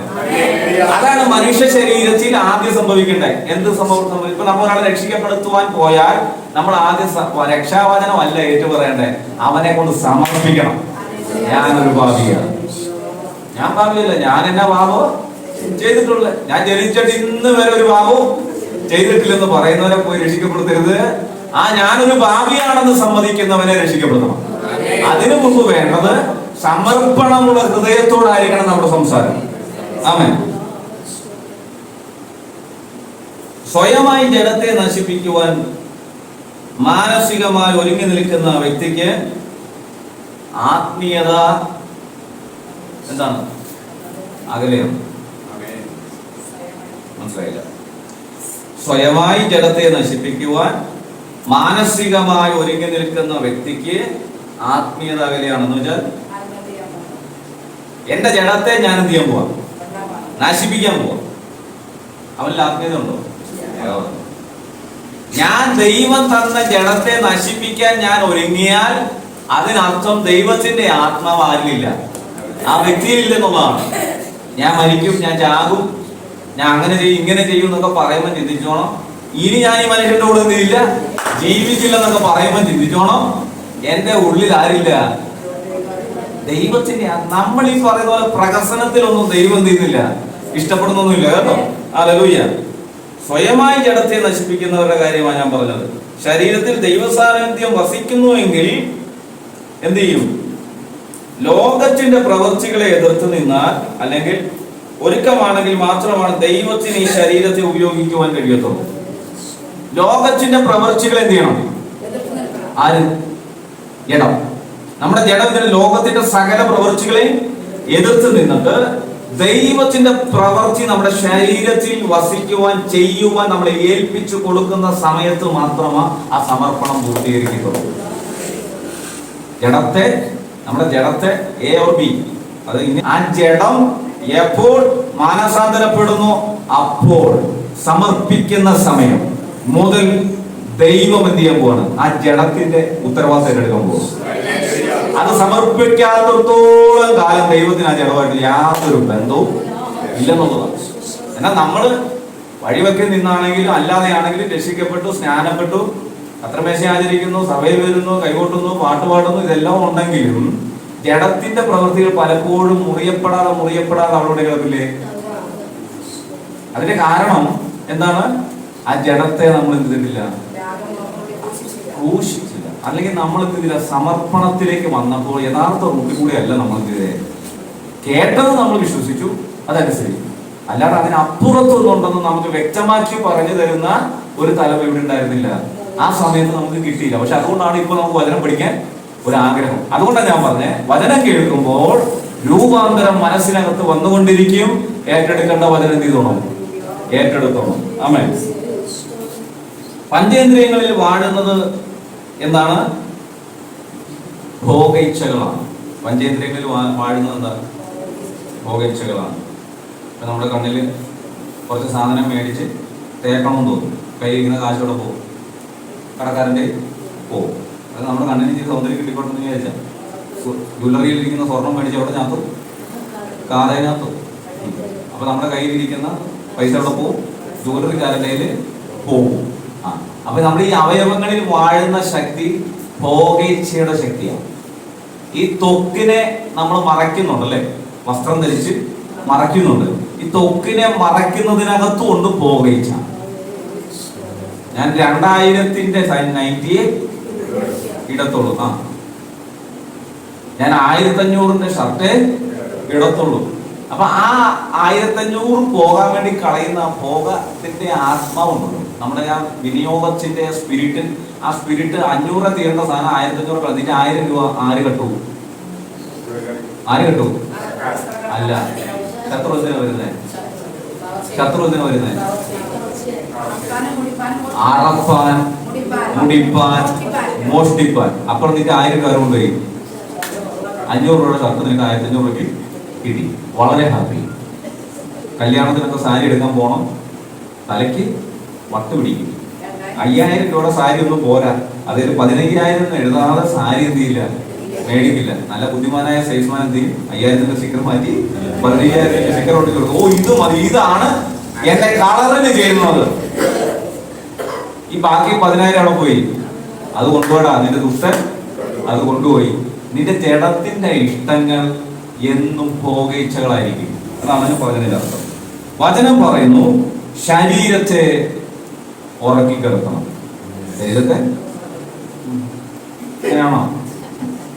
ആണോ മരിപ്പിക്കണോ? ശരീരത്തെ ഉറക്കി കിടക്കും. എന്തായാലും വളരെ ചെയ്തു ഉറക്കി കിടക്കുന്ന കാര്യം പറഞ്ഞുകൊണ്ട് അതേപോലെ ഞാനും അതിനോട് തകർച്ചപ്പെടുന്നു. ഉറക്കാനല്ല, മരിപ്പിക്കണം. വീണ്ടും എഴുന്നേറ്റ് വരരുത്. പെന്തക്കോസ്തി വന്നിട്ട് കമ്മലൊക്കെ ഇടണം, വളയൊക്കെ ഇടണം എന്നൊക്കെ ഇല്ലേ? എനിക്ക് എല്ലാരെയും പോലെ അല്ലേ ചെറിയൊരു ആഗ്രഹം ലിഫ്റ്റിക് ഒക്കെ ഇട്ട് നടക്കണം. അപ്പൊ മരിച്ചിട്ടില്ലെന്ന് അർത്ഥം. ആര്? ഈ ജഡം ജഡം ജഡം ജഡം. ഈ ജഡത്തെ കുറിച്ചാണ്, ദൈവത്തിൽ നിന്ന് അകന്നുപോയ ജഡത്തെ കുറിച്ചാണ് പറയുന്നത്. ഇവൻ എന്ത് ചെയ്ത് ആത്മീയതയിലേക്ക് വിടത്തില്ല. ആത്മീയത ആർക്കിഷ്ടമല്ല?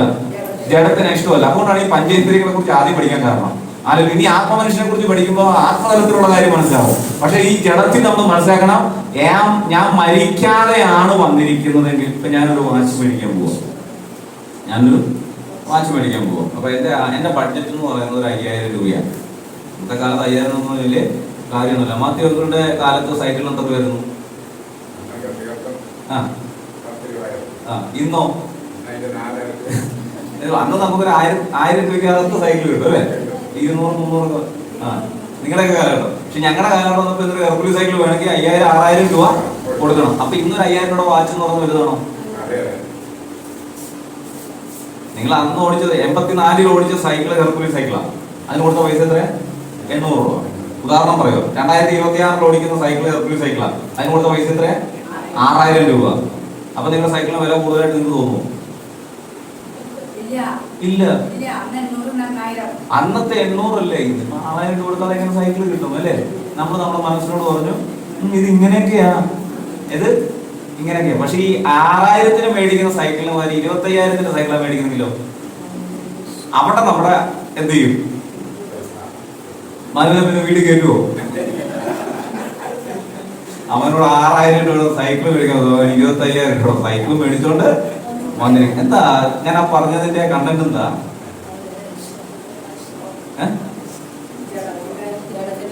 ജഡത്തിന്റെ ഇച്ഛകൾ. അത് കഴിഞ്ഞിട്ട് നമ്മൾ വന്നൊരു കാര്യമുണ്ട്, ശരീരത്തെ എന്ത് ചെയ്യണം? മരിപ്പിക്കണം. ശരീരത്തെ മരിപ്പിച്ചാൽ ആവശ്യത്തിന് വേണ്ടി മാത്രമേ ശരീരം പ്രവർത്തിക്കുള്ളൂ. കവർ വെട്ടാൻ പോകാൻ വേണ്ടി സൈക്കിൾ മേടിക്കാൻ പറഞ്ഞത്, ഗിയറുള്ള സൈക്കിളിന്റെ ആവശ്യം. അപ്പൊ ശരീരം മരിച്ച വ്യക്തിയാണെങ്കിൽ സജിനും എന്ത് ചെയ്യും? ഒരു ഹെർക്കുലീസ് സൈക്കിൾ മേടിച്ചോണ്ട് പെരത്തും. മനസ്സിലായില്ലേ? നമ്മുടെ ആവശ്യങ്ങൾക്ക് ഉതകുന്ന രീതിയിൽ നമ്മുടെ ശരീരം പ്രവർത്തിക്കാതെ അനാവശ്യമായി നമ്മുടെ ശരീരം പ്രവർത്തിക്കുന്നെങ്കിൽ മനസ്സിലാക്കിക്കോണം, ഇവൻ മരിച്ചിട്ടില്ല. ഒരു ഇന്നോവ കാർ എടുക്കുന്നതിൽ തെറ്റുണ്ടോ? ഇപ്പൊ നമുക്ക് ഒരു ഇന്നോവ കാർ എടുക്കുന്നതിൽ തെറ്റുണ്ടോ? നമ്മൾ വലിയ സഭയാണ്, നമുക്ക് ഒരു 8 പേർക്കൊക്കെ യാത്ര ചെയ്യുമ്പോൾ ഞങ്ങൾ 4 പേര് കഴിഞ്ഞ് ബാക്കി 4 പേർ കൂടെ കയറാം. തെറ്റുണ്ടോ? ഒരു തെറ്റുമില്ല. വെറും 25 ലക്ഷം രൂപയാണ് ആ കാറിന്റെ വില. വെറും ഈ 25 ലക്ഷം രൂപയ്ക്ക് മേടിച്ച കാറാണെന്നാണോ നിങ്ങൾ ചിന്തിക്കുന്നത്? അതൊരു ഇന്നോവ കാറാണെന്നാണോ ചിന്തിക്കുന്നത്? ഞങ്ങൾ പറഞ്ഞു, കർത്താവേ ഞങ്ങളുടെ ദേവദാസന് ഒരു ഇന്നോവ കാർ എന്ത് ചെയ്യണം? അതിന്റെ പൈസയെ കുറിച്ച് ചിന്തിച്ചിട്ടാണോ പ്രാർത്ഥിച്ചത്? അല്ല, അതിന്റെ സൗകര്യങ്ങളെ കുറിച്ച് ചിന്തിച്ചിട്ടാണ് പ്രാർത്ഥിച്ചത് അല്ലേ? അപ്പൊ സൗകര്യമുള്ള വണ്ടി വന്നപ്പോൾ ഞാൻ BMW കാറിൽ വരികയാണ്. നിങ്ങളുടെ കുഞ്ഞുമ പാസ് ചെയ്തുകൊണ്ടില്ല, ഇന്നോവയിലാണ്. ഞാൻ BMW കാറിൽ വരികയാണ്. നിങ്ങൾ ഒറ്റ നോട്ടത്തിൽ ആരെ വിലയിരുത്തും? BMW കാറ് വരുന്നതിനെ കുറിച്ച് എന്ത് ചെയ്യും? അതിന്റെ ആവശ്യമുണ്ട്. ഈ പുള്ളിക്ക് ഇത്രയും കാശൊക്കെ ഉണ്ടായിരുന്നെങ്കിൽ ചില പാവങ്ങൾക്കൊക്കെ അങ്ങനെ. പിന്നെ ശിശുമാരൊക്കെ അങ്ങനെയാ. എന്തിനീ അധിക ചെലവ്? യേശുവിന്റെ കാല് തൈലം മുടി കൊണ്ട് തൂത്തപ്പോൾ പറയാ, എന്തിനാ ഈ യൂത? പുള്ളിക്ക് ഭയങ്കര ഫിനാൻഷ്യലായിട്ട് പുള്ളി ഭയങ്കര ഇതുള്ളതാണ്. പുള്ളി അങ്ങനെയുള്ള കാര്യങ്ങൾ ഫിനാൻസിന്റെ കാര്യത്തിലൊക്കെ ഇങ്ങനെ നോക്കി നിൽക്കുന്ന പുള്ളിയുടെ പ്രസന്റ് ചെയ്യും. കാരണം എന്തെങ്കിലും കിട്ടിയിരുന്നെങ്കിൽ അതോടെ മുക്കാരെന്നുള്ള ചിന്തയിലാണ് പുള്ളി ഇരിക്കുന്നത്. പക്ഷെ ഈ സാധനം വന്നില്ല, തൈലമായിട്ടാണ് വന്നേ. അപ്പൊ തൈലത്തിന്റെ ഈ അധിക ചെലവ് എന്തിനാ ഈ സമയത്ത്? അത് കൊടുത്താൽ എത്ര കിട്ടുമെന്ന് വരെ പുള്ളി ചെയ്തു പറഞ്ഞു. അപ്പൊ ഞാൻ വന്ന BMW കാറിന് 10 ലക്ഷം രൂപ ഞാൻ സെക്കൻഡ് ഹാൻഡ് മേടിച്ചത്. അത് നിങ്ങൾക്ക് അറിയില്ല. ഹലോ, ഞാൻ മേടിച്ചത് BMW കാറിന് 10 ലക്ഷം രൂപ. നിങ്ങളുടെ പാസ് ഓടിക്കുന്ന വണ്ടിയാണോ വലുത്? ഞാൻ ഓടിക്കുന്ന വണ്ടിയാണോ വലുത്? 10 ലക്ഷം രൂപ എന്ന് അറിയാത്തത് കൊണ്ട് BMW കാറാ വലുത് അല്ലേ? അതിനർത്ഥം എന്നാ? നിനക്ക് BMW കാർ വേണമെങ്കിൽ പുതിയത് മേടിക്കാം. 75 ലക്ഷം തൊട്ട് 1.5 കോടി രൂപ വരെ നീ ചെയ്യണം, കൊടുക്കണം. ആ സ്ഥാനത്ത് നിന്റെ ഒരു ആഗ്രഹത്തിന് വേണ്ടി 10 ലക്ഷം രൂപ മേടിക്കുന്നത് എന്താ തെറ്റുണ്ടോ? നാളെ ഞാൻ BMW കാർ വരുമ്പോൾ എന്തെങ്കിലും പറയുമോ?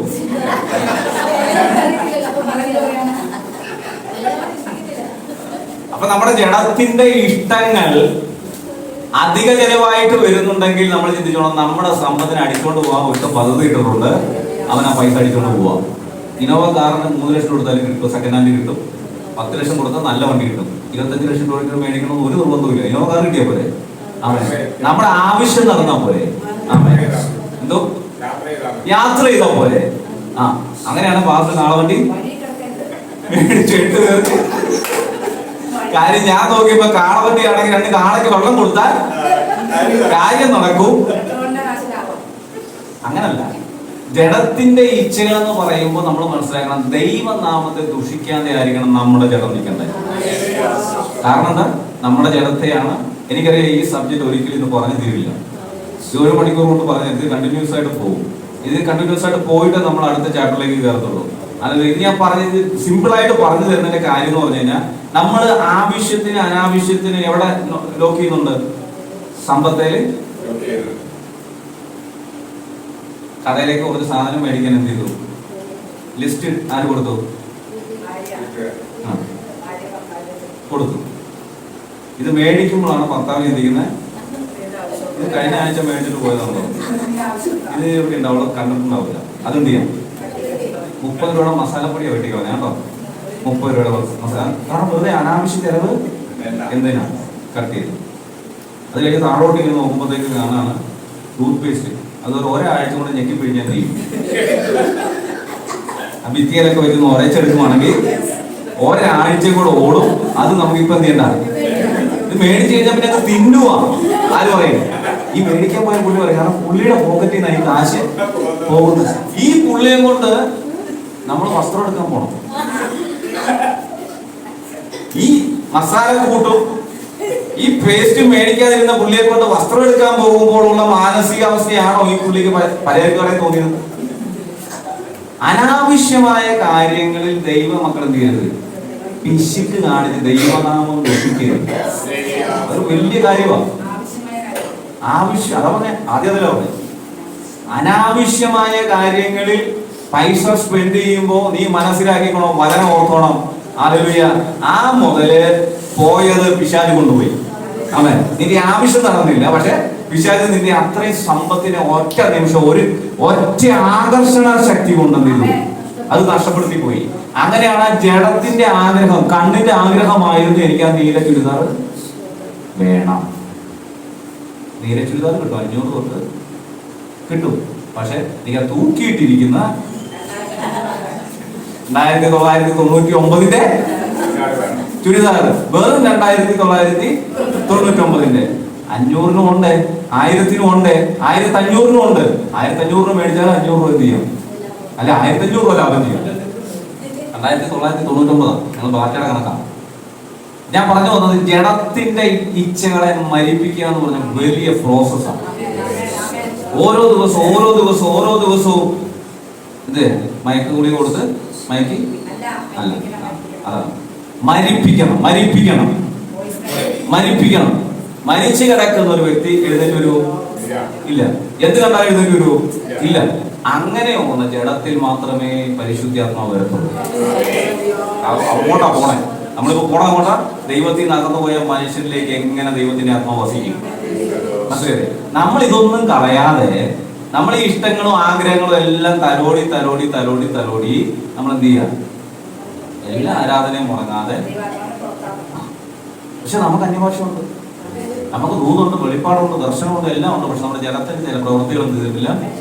മരിപ്പിച്ചിട്ടില്ല. ജഡത്തിന്റെ പ്രവൃത്തികളെ മരിപ്പിക്കാത്തടത്തോളം കാലം ദൈവത്തിന്റെ ആത്മാവ് പൂർണ്ണ ശക്തിയോടെ ആ ജഡത്തിൽ വെളിപ്പെടത്തില്ല. 100-110% ഞാൻ ഉറപ്പുവരാം. എന്ന പ്രഹസനമാണെങ്കിൽ എനിക്ക് സ്റ്റേജിൽ നിന്ന് കാണിക്കാം കേട്ടോ. ഒരു പക്ഷെ നിങ്ങൾക്ക് ആർക്കും കണ്ടുപിടിക്കാൻ പറ്റത്തില്ല. പക്ഷെ ഞാൻ പറയുന്ന ഒരു കാര്യം, ദൈവത്തിന്റെ ആത്മാവിന് കൃത്യമായി അറിയാം ആ ശരീരം എന്റേതാണോ. ദൈവത്തിന്റെ ആത്മാവ് നമ്മൾ തുലനം ചെയ്ത് നോക്കുമ്പോൾ എന്റേതല്ലാത്തൊരു ശരീരമാണെന്ന് അഭ്യാസം കാണിക്കുന്നെങ്കിൽ ദൈവം പറയും, ഞാൻ നിന്നെ ഞാൻ ചെയ്തത് മൊത്തം നിന്റെ നാമത്തിലല്ലേ, ഞാൻ ഭൂതങ്ങളെ പുറത്താക്കിയത് നിന്റെ നാമത്തിലല്ലേ, ഞാൻ രോഗികൾക്ക് വേണ്ടി പ്രാർത്ഥിച്ചപ്പോൾ വിടുതൽ കൊടുത്ത നിന്റെ നാമത്തിലല്ലേ. പക്ഷെ ദൈവം പറയും എനിക്കറിയാതെ. അതാ പറഞ്ഞു, ദൈവത്തിന്റെ ആത്മാവ് പൂർണ്ണതയിൽ വെളിപ്പെടണമെങ്കിൽ സമർപ്പണമുള്ള വ്യക്തിയിൽ മാത്രമേ, മരിപ്പിച്ച വ്യക്തിയിൽ മാത്രമേ വെളിപ്പെട്ടു വരത്തുള്ളൂ. ആമേൻ. ആദ്യം വേണ്ടത് മനം തിരിയുക എന്നുള്ളതാണ്. എന്ത് ചെയ്യണം? മനം തിരിയണം. ഈ മനം തിരിഞ്ഞു കഴിയുമ്പോൾ നമ്മൾ പറഞ്ഞു ശരീരത്തെ മരിപ്പിക്കണം, നാം ദൈവത്തിന് വസിക്കണം. ശരീരത്തെ മരിപ്പിച്ചു കഴിഞ്ഞാൽ നെക്സ്റ്റ് സ്റ്റെപ്പ് എന്താണ്? ഞാനൊരു പഴയ മനുഷ്യനാണ്, ഞാൻ എൻ്റെതായ ഇഷ്ടങ്ങളിൽ ജീവിച്ചുകൊണ്ടിരുന്ന വ്യക്തിയാണ്. ഞാൻ എന്ത് ചെയ്തു? ഒന്ന് നിന്നു. എന്തിനു വേണ്ടി? സമർപ്പണത്തിന് വേണ്ടി. ഞാൻ എൻ്റെ റൂട്ടിൽ പൊക്കോണ്ടിരിക്കുന്നത് ഞാൻ എന്ത് ചെയ്തു? നിന്നു. അങ്ങനെയൊക്കെയല്ലേ നിങ്ങളൊക്കെ നിന്നവരല്ലേ? നിന്നു, ഞാനും നിന്നു. എന്തിനു വേണ്ടി? സമർപ്പണത്തിന് വേണ്ടി. സമർപ്പണത്തിന്റെ സമയത്ത് അറിയുന്ന ഈ ജഡത്തെ എന്ത് ചെയ്യണം? മരിപ്പിക്കണം. ഞാൻ മരിപ്പിച്ചു. എന്ത് ചെയ്തു? ഞാൻ എൻ്റെ ജഡത്തെ മരിപ്പിച്ചു. എൻ്റെ ഇഷ്ടങ്ങൾ, എൻ്റെ ആഗ്രഹങ്ങൾ, എൻ്റെ സമ്പത്ത്, എൻ്റെ ജഡത്തിന് ഈ ഭൂമിയിൽ ലോകത്തെ മനുഷ്യൻ എന്തൊക്കെ ചെയ്യുമോ അതൊന്നും എനിക്ക് വേണ്ട. ഹലോ, ഈ ലോകത്തുള്ള മനുഷ്യൻ എന്തൊക്കെ ചെയ്യുമോ എല്ലാം നമുക്ക് വേണം. എല്ലാം നമുക്ക് മാന്യമായ രീതിയിൽ വേണം. പക്ഷെ നമ്മുടെ സമ്പത്തോ നമ്മുടെ സ്വത്തോ നഷ്ടപ്പെടുന്ന രീതിയിലുള്ള ഒന്നും നമുക്ക് വേണ്ട. എൻ്റെ ബാങ്കിൽ അന്ന് ഉണ്ടായിരുന്ന പൈസ എന്ന് എൻ്റെ തോന്നുന്നത്, എനിക്ക് തോന്നുന്നത് 75 രൂപയോ 100 രൂപ താഴെ കണ്ടുള്ളൂ ഒരു ദിവസം. എൻ്റെ ബാങ്കിൽ 75,000 അല്ല, 7,500 അല്ല, 750 അല്ല, 75. നല്ലൊരു പൊറോട്ടയും ബീഫും കഴിക്കാൻ പോലും ഉള്ള പൈസ. എൻ്റെ അടുത്തൊരു സഹോദരി വന്നു. സഹോദരി പറഞ്ഞ വാക്കെന്നാന്നറിയോ? നിങ്ങളൊക്കെ എന്തായിരിക്കും?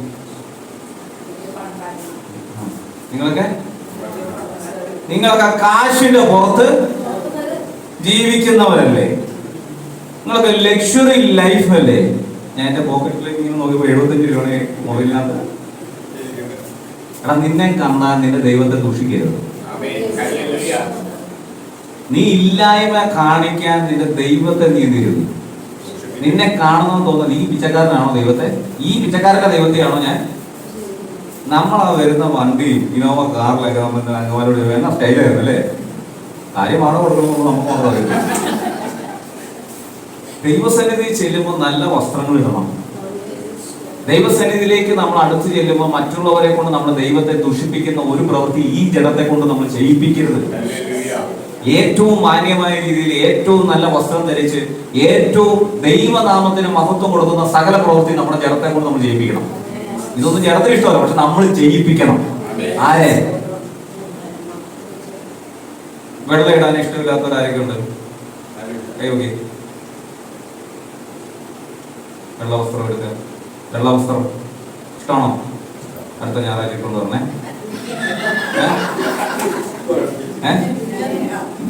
അടുത്ത ആഴ്ച സഭയിലുള്ള ഈ ക്ലാസ് വന്നിരിക്കുന്ന എല്ലാവരും വെള്ള വസ്ത്രം.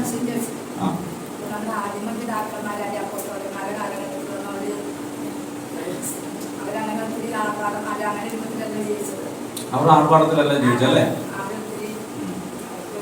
നമ്മളിവിടെ എത്ര കുടുംബമുണ്ട്? മാധ്യമങ്ങള്, ഞങ്ങള്, ഏരിയമാൻറ്റി. ഓക്കെ, ഉദാഹരണം പറഞ്ഞാൽ മതി. നിങ്ങളാരും നിങ്ങളുടെ ബാങ്കിലുള്ള കോടികൾ കണക്കൊന്നും പറയണ്ട. ഒരു എക്സാമ്പിൾ, മാധ്യമങ്ങളെ ബാങ്കിൽ എത്ര ലക്ഷം രൂപ കടപ്പുണ്ട്? അല്ല, ഞാനൊരു ഉദാഹരണ രീതിയിൽ ചോദിക്കുമ്പോൾ പറ, ഒരു എമൗണ്ട് പറ. മാധ്യമങ്ങളുടെ കയ്യിൽ എത്ര കടപ്പുണ്ട്? 5 ലക്ഷം രൂപ പറ. 5 ലക്ഷം രൂപ. ഏലിയമാനിയുടെ അക്കൗണ്ടിൽ എത്ര കടപ്പുണ്ട്? 10 ലക്ഷം രൂപ കടപ്പുണ്ട്. ഓക്കെ, ശ്യാമളാനിയുടെ അക്കൗണ്ടിൽ എത്ര കടപ്പുണ്ട്?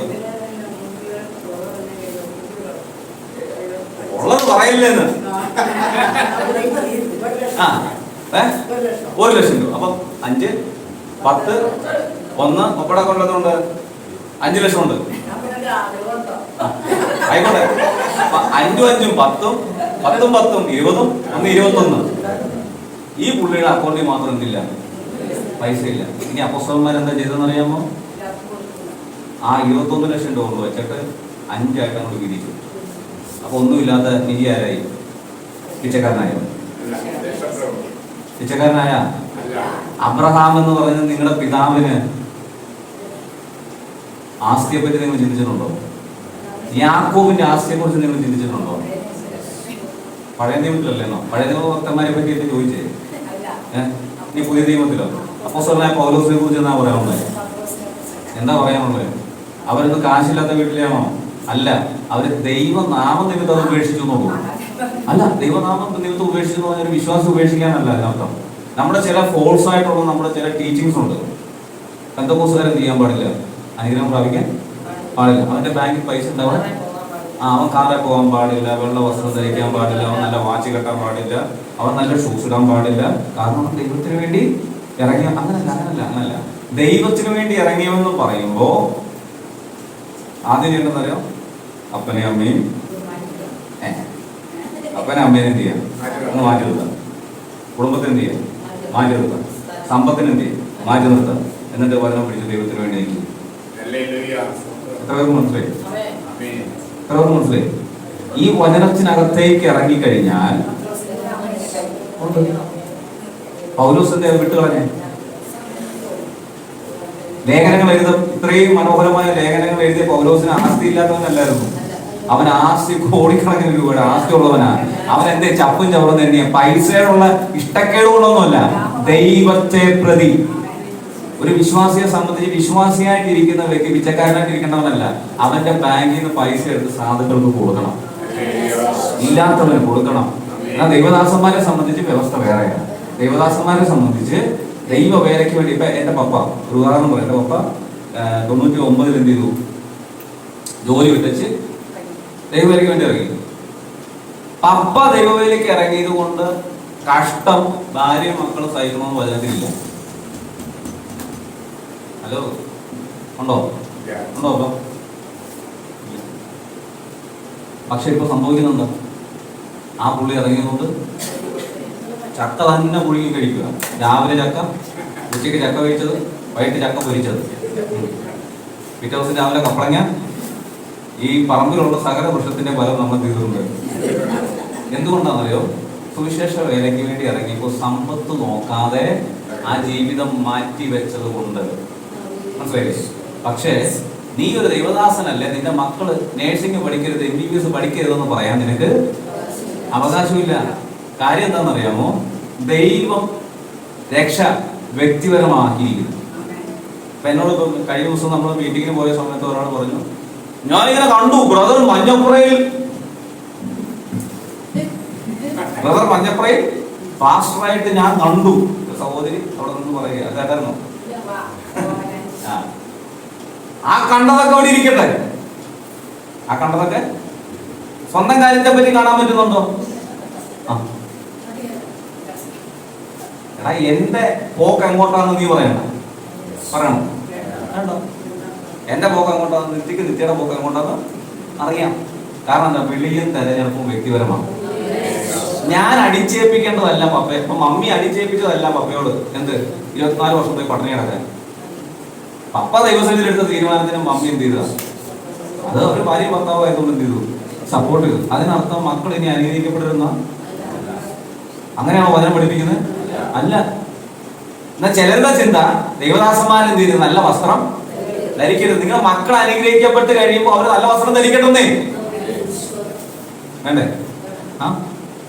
ദൈവ വിശ്വാസിയായി മാറിയത് കൊണ്ട്, അല്ലെങ്കിൽ ഒരു ദൈവവേദനായി മാറിയത് കൊണ്ട് എനിക്ക് കാശ് വേണ്ട, എനിക്ക് എന്നും കഷ്ടം മതി.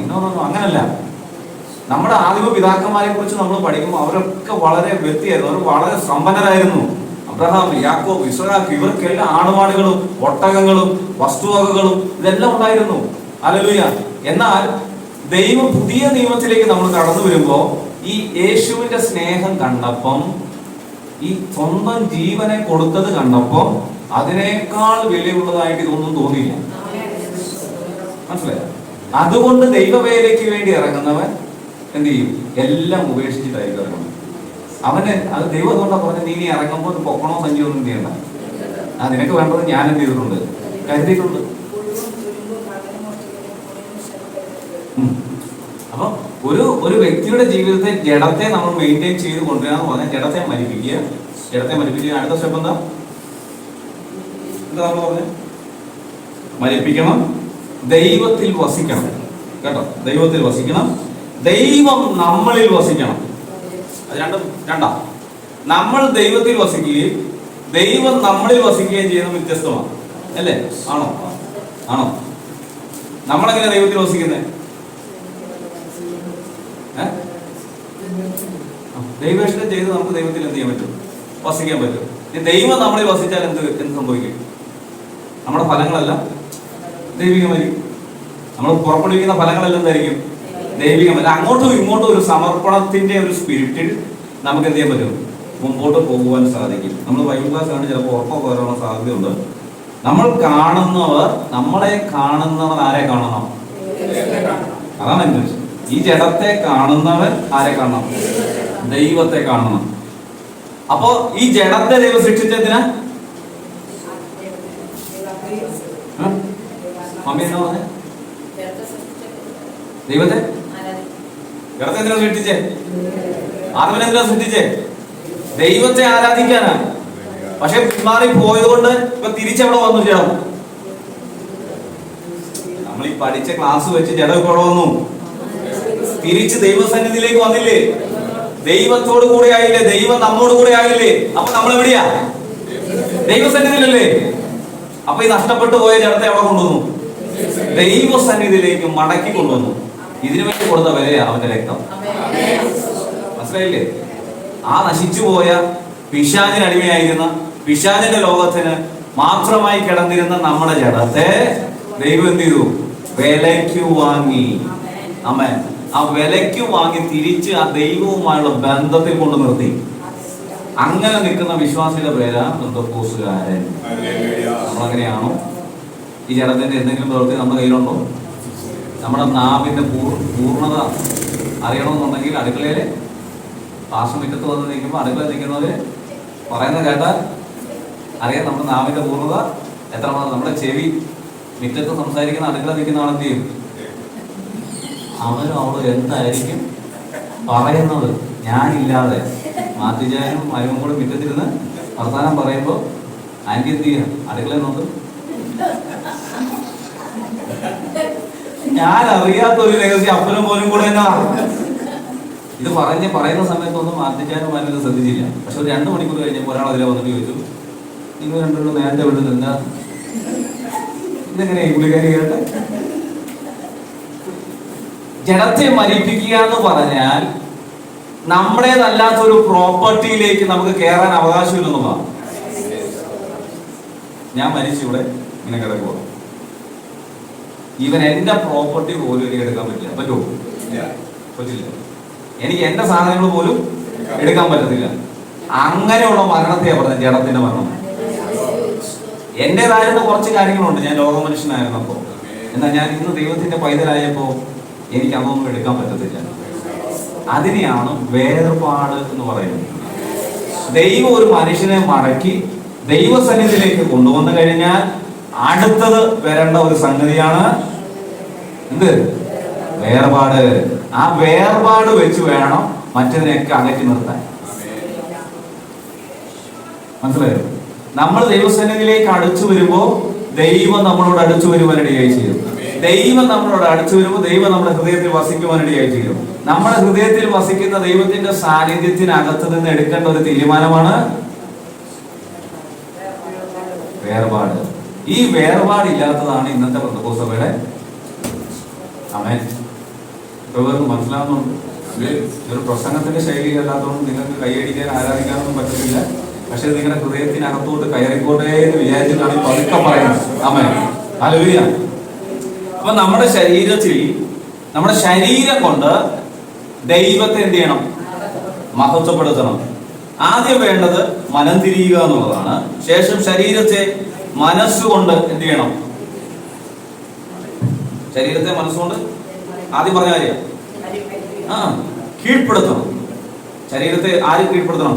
നമ്മുടെ മനസ്സ് ദൈവാത്മാവിൽ ചിന്തിക്കുന്ന കാര്യങ്ങൾ മാത്രമേ നമ്മുടെ ശരീരം ചെയ്യാവൂ, ചെയ്യാൻ പാടുള്ളൂ. ആമേൻ. ശരീരത്തിന്റെ ഇഷ്ടങ്ങൾ ചെയ്യുന്നതിലുപരി മനസ്സിൽ തീരുമാനിച്ചത് ഉറച്ചു ചെയ്യുവാൻ നമുക്ക് കഴിയണം. ഇതെങ്ങനെ സാധ്യമാകും? ദൈവാത്മാവിനാൽ മാത്രമേ ഇത്. എന്റെ ബുദ്ധി കൊണ്ട് പറ്റത്തില്ല, എന്റെ ശക്തി കൊണ്ട് പറ്റത്തില്ല. ഈ ജഡത്തെ സൃഷ്ടിച്ച ഒരു ദൈവമുണ്ട്. ആ ദൈവത്തിനല്ലാതെ ഇതിനെ രൂപാന്തരം വരുത്താൻ കഴിയത്തില്ല. ആമേൻ. മനസ്സിലായോ? ഞാൻ എത്ര ശ്രമിച്ചാലും എത്ര ശ്രമിച്ചാലും എന്നെ രൂപാന്തരപ്പെടുത്താൻ ആർക്കും പറ്റത്തില്ല. ബ്ലസ്സിക്ക് പറ്റുമോ? ഇല്ല. പപ്പയ്ക്ക് പറ്റുമോ? ഇല്ലെന്നേ. അത് പറ്റുന്ന ഒരാളേ ഉള്ളൂ, അത് ദൈവമാണ്. അപ്പൊ ദൈവത്തിന്റെ ആത്മാവ് നമ്മളിൽ വസിക്കുമ്പോൾ നമ്മൾ ആള് മാറിയവനെ പോലെയാവും. നമ്മൾ ആള് മാറണമല്ലോ. നമ്മൾ ആള് മാറാതെ നമ്മൾ എന്ത് ചെയ്തു?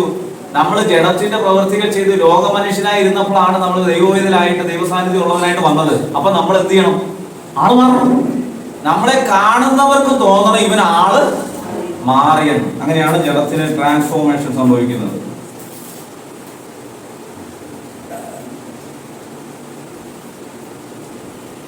ഈ വേർപാട് അനുഷ്ഠിക്കുന്ന വ്യക്തിയെ സംബന്ധിച്ച് ഒന്നാമതായി അവർ ചെയ്യേണ്ട ഒരു കാര്യം എന്താണെന്ന് വെച്ച് കഴിഞ്ഞാല് ദൈവത്തോടുള്ള അനുസരണം.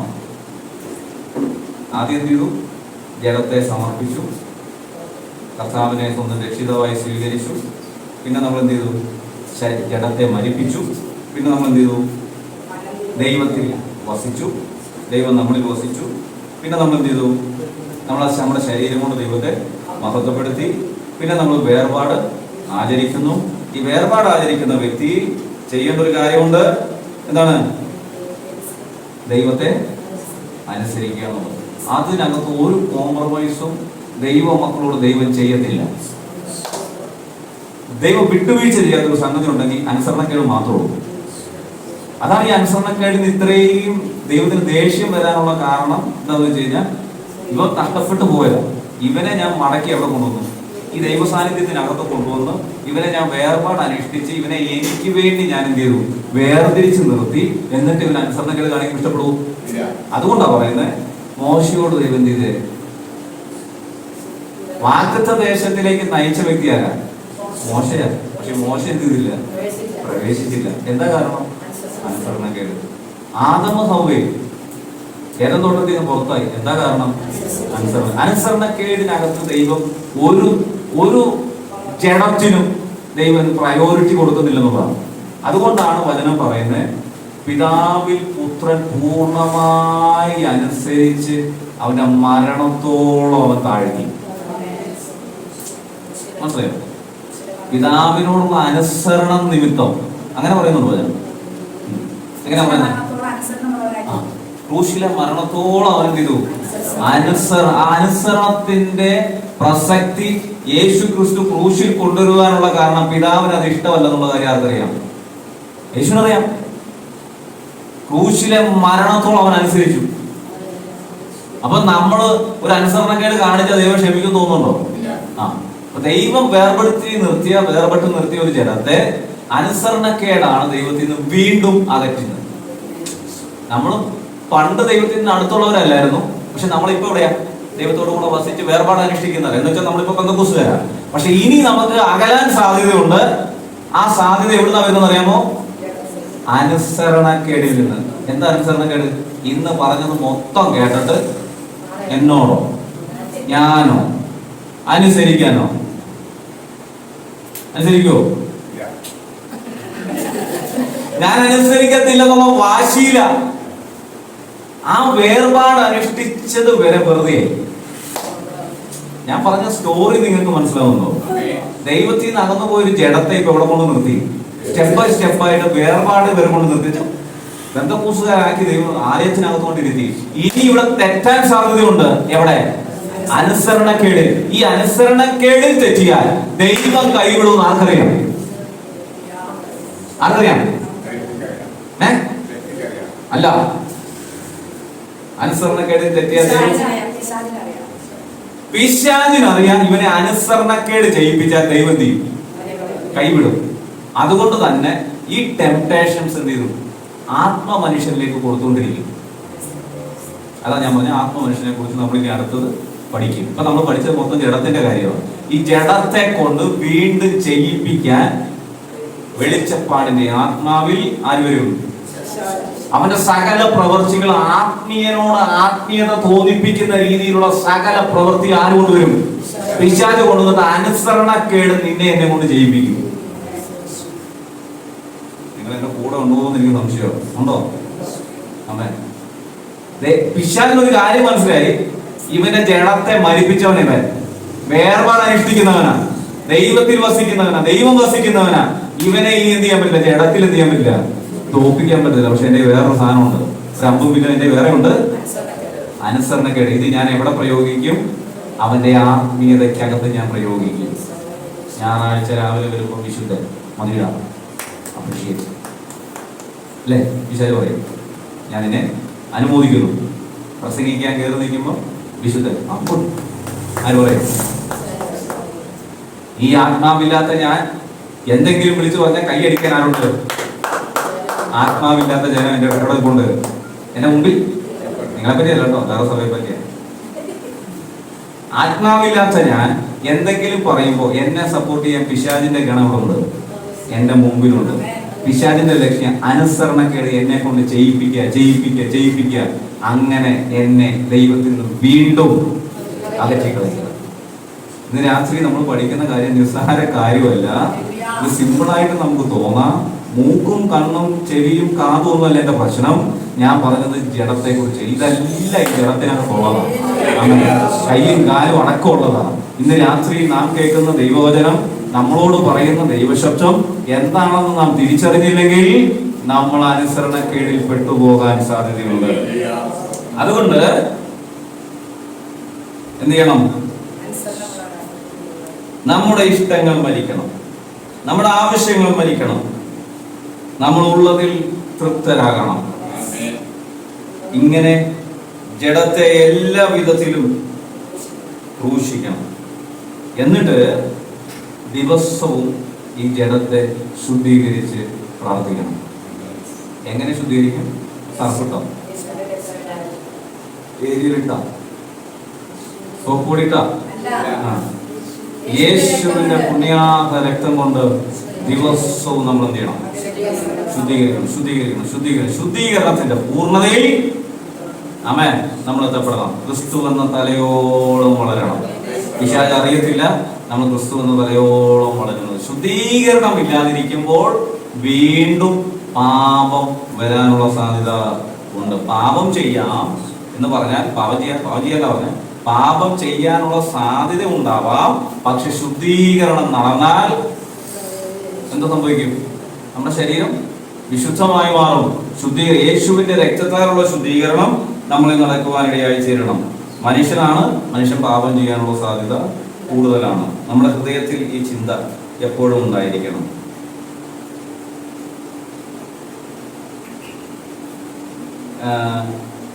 ആത്മാവിന്റെ ഫലങ്ങളെ കുറിച്ച് നമ്മൾ കാണാതെ നമുക്കറിയാം. എന്തൊക്കെയാണ് ആത്മാവിന്റെ ഫലങ്ങൾ?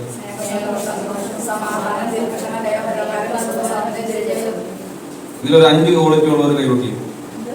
ഒരു 5 കാര്യങ്ങൾ ചെയ്യുന്നവർ മാത്രം കൈവക്കി.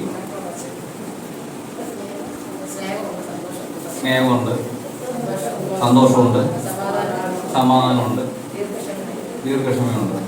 ദീർഘക്ഷമ ഉണ്ടോ എന്ന് എപ്പോൾ അറിയാം?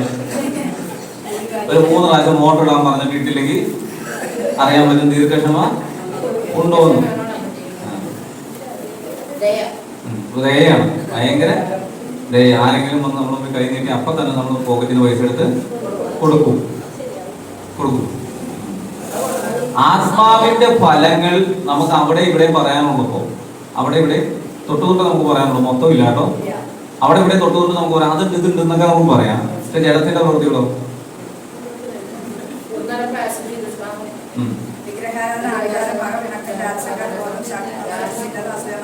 ഇതിൽ ഒരെണ്ണം ഉള്ളത് കൈവക്കി.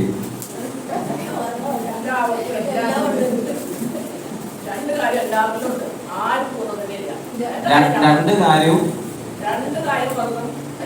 ഇല്ല. 2 കാര്യം ഇല്ലാതെ പ്രശ്നം. മറ്റത് പൂർണ്ണമായിട്ടുണ്ടെങ്കിൽ ഇപ്പുറത്ത് വരത്തില്ല. ആത്മാവിന്റെ ഫലങ്ങൾ പൂർണ്ണതയുള്ള ഒരു ശരീരമാണെങ്കിൽ ജഡത്തിന്റെ പ്രവൃത്തി എങ്ങനെ വരും? വരത്തില്ല. അവന്റെ പുറപ്പെടുന്ന എല്ലാം എന്തായിരിക്കും? ആത്മാവിന്റെ ഫലങ്ങളായിരിക്കും.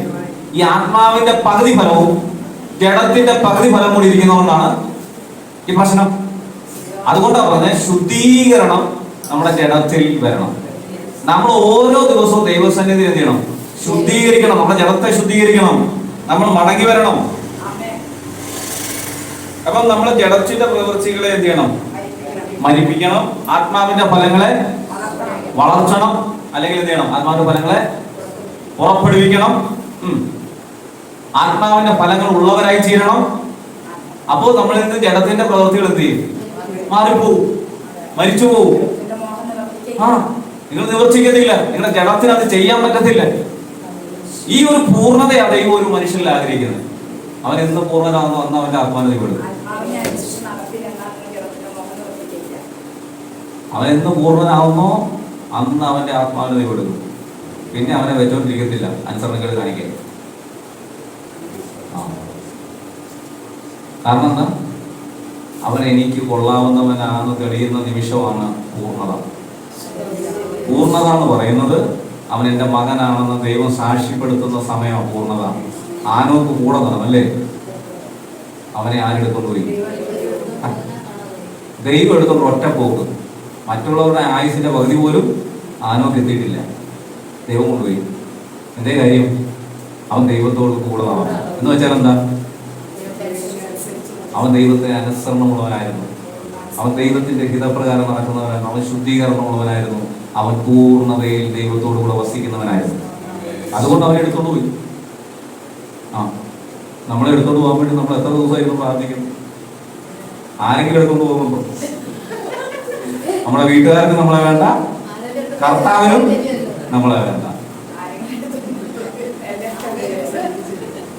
ഉൽപ്പത്തി പുസ്തകം 2-ാം അധ്യായം 7-ാം വാക്യത്തിലേക്ക് ഉൽപ്പത്തി പുസ്തകം 2-ാം അധ്യായം 7-ാം വാക്യം.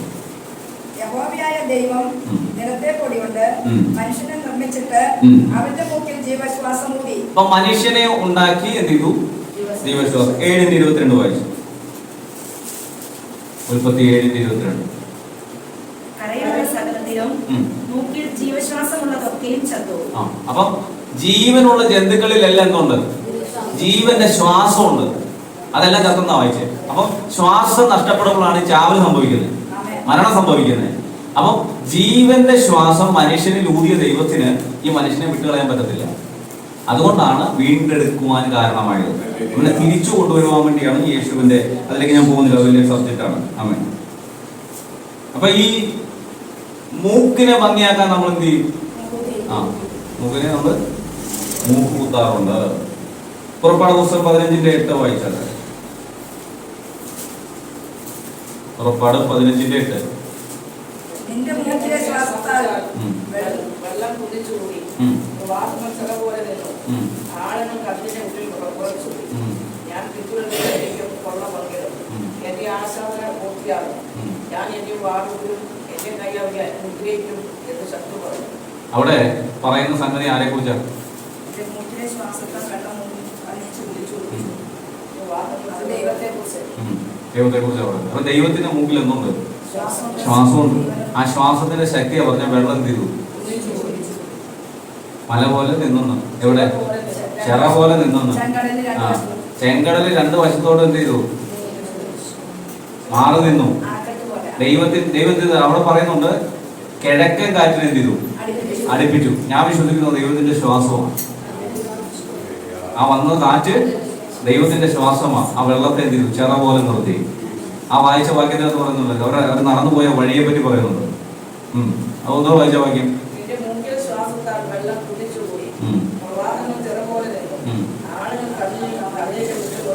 ആഴങ്ങൾ എന്നുവെച്ചാൽ ഉണങ്ങിയ നിലത്തുകൂടി എന്ത് ചെയ്തു? അപ്പൊ ദൈവത്തിന്റെ ശ്വാസത്തിന്റെ ശക്തി എന്ന് പറയുന്നത് തന്നെ നമുക്ക് പ്രെഡിക്റ്റ് ചെയ്യുന്നതിന് അപ്പുറത്താണ്. അപ്പൊ മനുഷ്യന്റെ ശ്വാസം എന്ന് പറയുന്നത് ദൈവം പറയുകയാണ് എന്താണ്? മനുഷ്യന്റെ ശ്വാസം നീർക്കുമ്പള പോലെ. പിന്നെ പറ.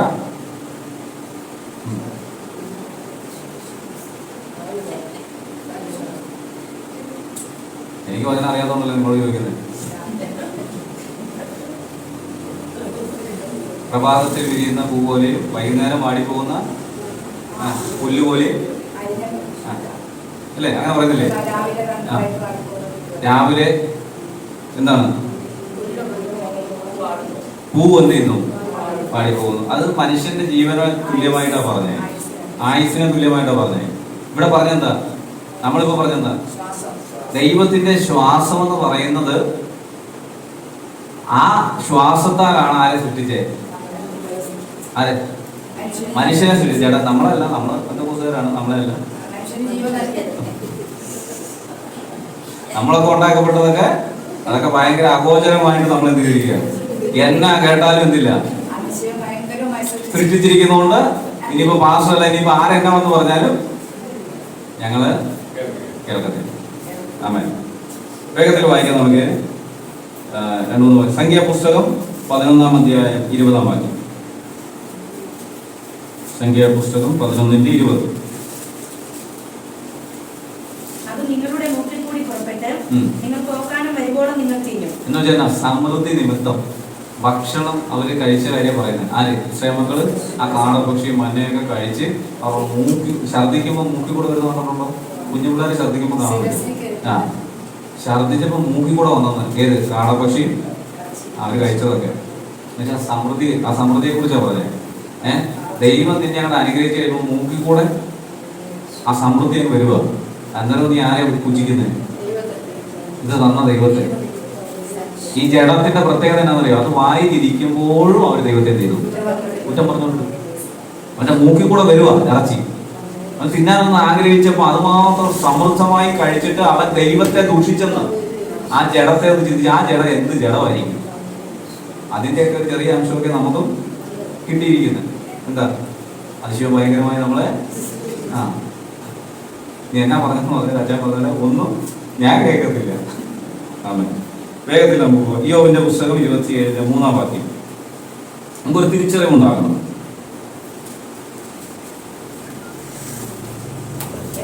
ഇയ്യോബ് 27:3. ദൈവത്തിന്റെ ശ്വാസം എവിടുണ്ട്? ഇയ്യോബിന് ആ വെളിപ്പാടുണ്ടായിരുന്നു. നിൽക്കുന്നുവെന്ന് തോന്നുന്നവൻ എന്ന് വെച്ചാൽ എന്താ? ഏത് സമയവും വീഴാം.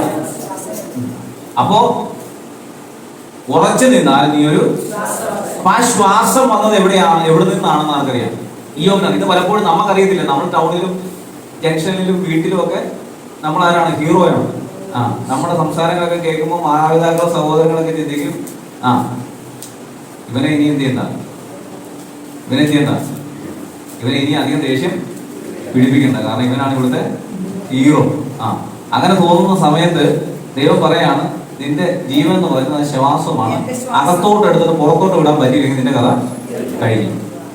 ആ ഒരു തിരിച്ചറിവുണ്ടെങ്കിൽ ഈ ജഡത്തെ നമ്മൾ എന്ത് ചെയ്യില്ല, നശിപ്പിക്കത്തില്ല. ആമേൻ. മൂക്കിനുള്ള ഒരു കഴിവ് എന്താണ്? മണക്കുവാൻ, സ്മെല്ല്, അല്ലെ? എന്നാൽ ജന്തുക്കളിൽ ഈ മൂക്കിന്റെ അവസ്ഥകൾ വ്യത്യസ്തമാണ്. അവർക്ക് പട്ടിക്കൊക്കെ പറഞ്ഞാൽ ആയിരക്കണക്കിന് മണങ്ങൾ അവർക്ക് സ്റ്റോർ ചെയ്യാൻ പറ്റുമെന്ന് പറയും, മെമ്മറൈസ് ചെയ്യാൻ പറ്റുമെന്ന് പറയാം. ഒരു മണം അടിക്കും. അതുകൊണ്ടൊക്കെയാണ് ഈ നായ്ക്കളെ കൊണ്ട് പോയിട്ട് ബോംബുകളൊക്കെ, അല്ലെങ്കിൽ ഇപ്പൊ നമ്മളിവിടെ ഇപ്പൊ വയനാട് നമ്മുടെ സംഭവത്തിൽ ഡെഡ് ബോഡി നോക്കാനൊരു നായുണ്ട്, ജീവനുള്ളത് നോക്കാനൊരു നായുണ്ട്. അപ്പൊ അതിന്റെ ട്രെയിനിങ് എങ്ങനെയാണ്? അപ്പൊ അതെങ്ങനെ തിരിച്ചറിയും? അപ്പൊ മൂക്കിന്റെ പവറാണ്. നമ്മൾ മൂക്കിനെ കുറിച്ച് പഠിക്കുന്നത്. ജന്തുക്കളിലുള്ള മൂക്ക് നമുക്കില്ല, മൃഗങ്ങൾക്കുള്ള കണ്ണ് നമുക്കില്ല. നമുക്കിത് തന്നിട്ട് തന്നെ ഈ കളിയാണ്. ഇനിയിപ്പം അതും കൂടെ ഉണ്ടെങ്കിൽ ദൈവത്തിന് പിടിച്ചാൽ കിട്ടത്തില്ല. അതുകൊണ്ടാണ് അതിന്റെ കാര്യം. ഈ മൂക്കിൽ ഒരു പ്രത്യേകതയുണ്ട്. മൂക്കിലാണ് കടിഞ്ഞാണിടുന്നത്. മൃഗങ്ങൾക്ക് കടിഞ്ഞാണിടുന്ന എവിടെയാ? മൂക്കിൽ എന്ത് ചെയ്യും? കടിഞ്ഞാണ്. ഈ പശുവിന്റെ ഒക്കെ മൂക്കിൽ കൂടെ. ഹലോ, ഞങ്ങളിവിടെ ക്ലിയറായി വീട്ടില്. ആമേൻ. ഈ മൂക്കിന് വേറെ സംഗതിയുണ്ട്. നിങ്ങൾക്ക് എല്ലാവർക്കും അറിയാം. നിങ്ങൾ എല്ലാവരും പൊത്തിക്കൊണ്ട് നടന്ന ഒരു കാലത്ത്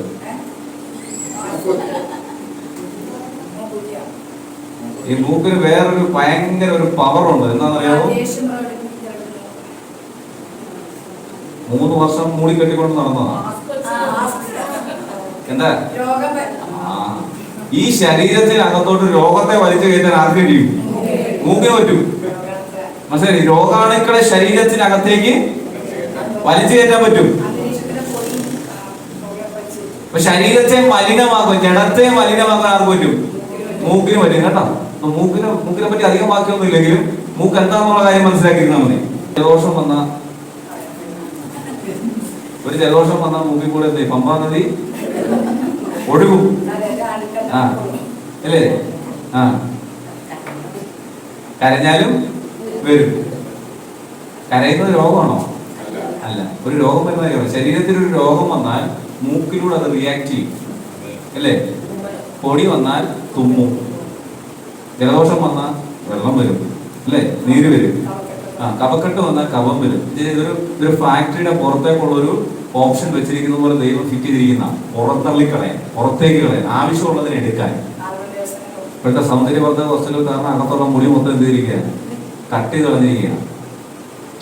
മൂക്കിനകത്തുള്ളത് ചെവിയിലുള്ളത്, കാലയിലുള്ളത്, കയ്യിലുള്ളത് എല്ലാം പഠിച്ച് കളഞ്ഞിരിക്കുക. ഇതൊന്നും വേണ്ട വേണ്ട, ഇതൊക്കെ എൻ്റെ ഭംഗിക്ക് കുറവാണ്, എൻ്റെ ത്വക്കിന് സൗന്ദര്യം കുറഞ്ഞു പോയി, അതുകൊണ്ട് ഇതെല്ലാം പഠിച്ച് ഇതിനൊക്കെ പഠിച്ച് കളയാൻ 1000-1500 രൂപ ഉണ്ടോ വാക്സിൻ ചെയ്യാനേ.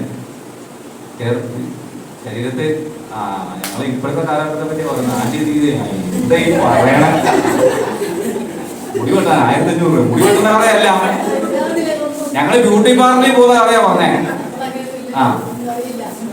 ശരീരത്തിന്റെ ത്വക്കിലുള്ള ഈ രോമം പറിച്ച് കളയാൻ 1000കണക്കിന് രൂപ എന്ത് ചെയ്യണം, കൊടുക്കണം. സൗന്ദര്യം എന്ത് ചെയ്യാം, വർദ്ധിപ്പിക്കാം. അത് കുറച്ചുകൂടെ ചോദിക്കണം, എനിക്കറിയത്തില്ല.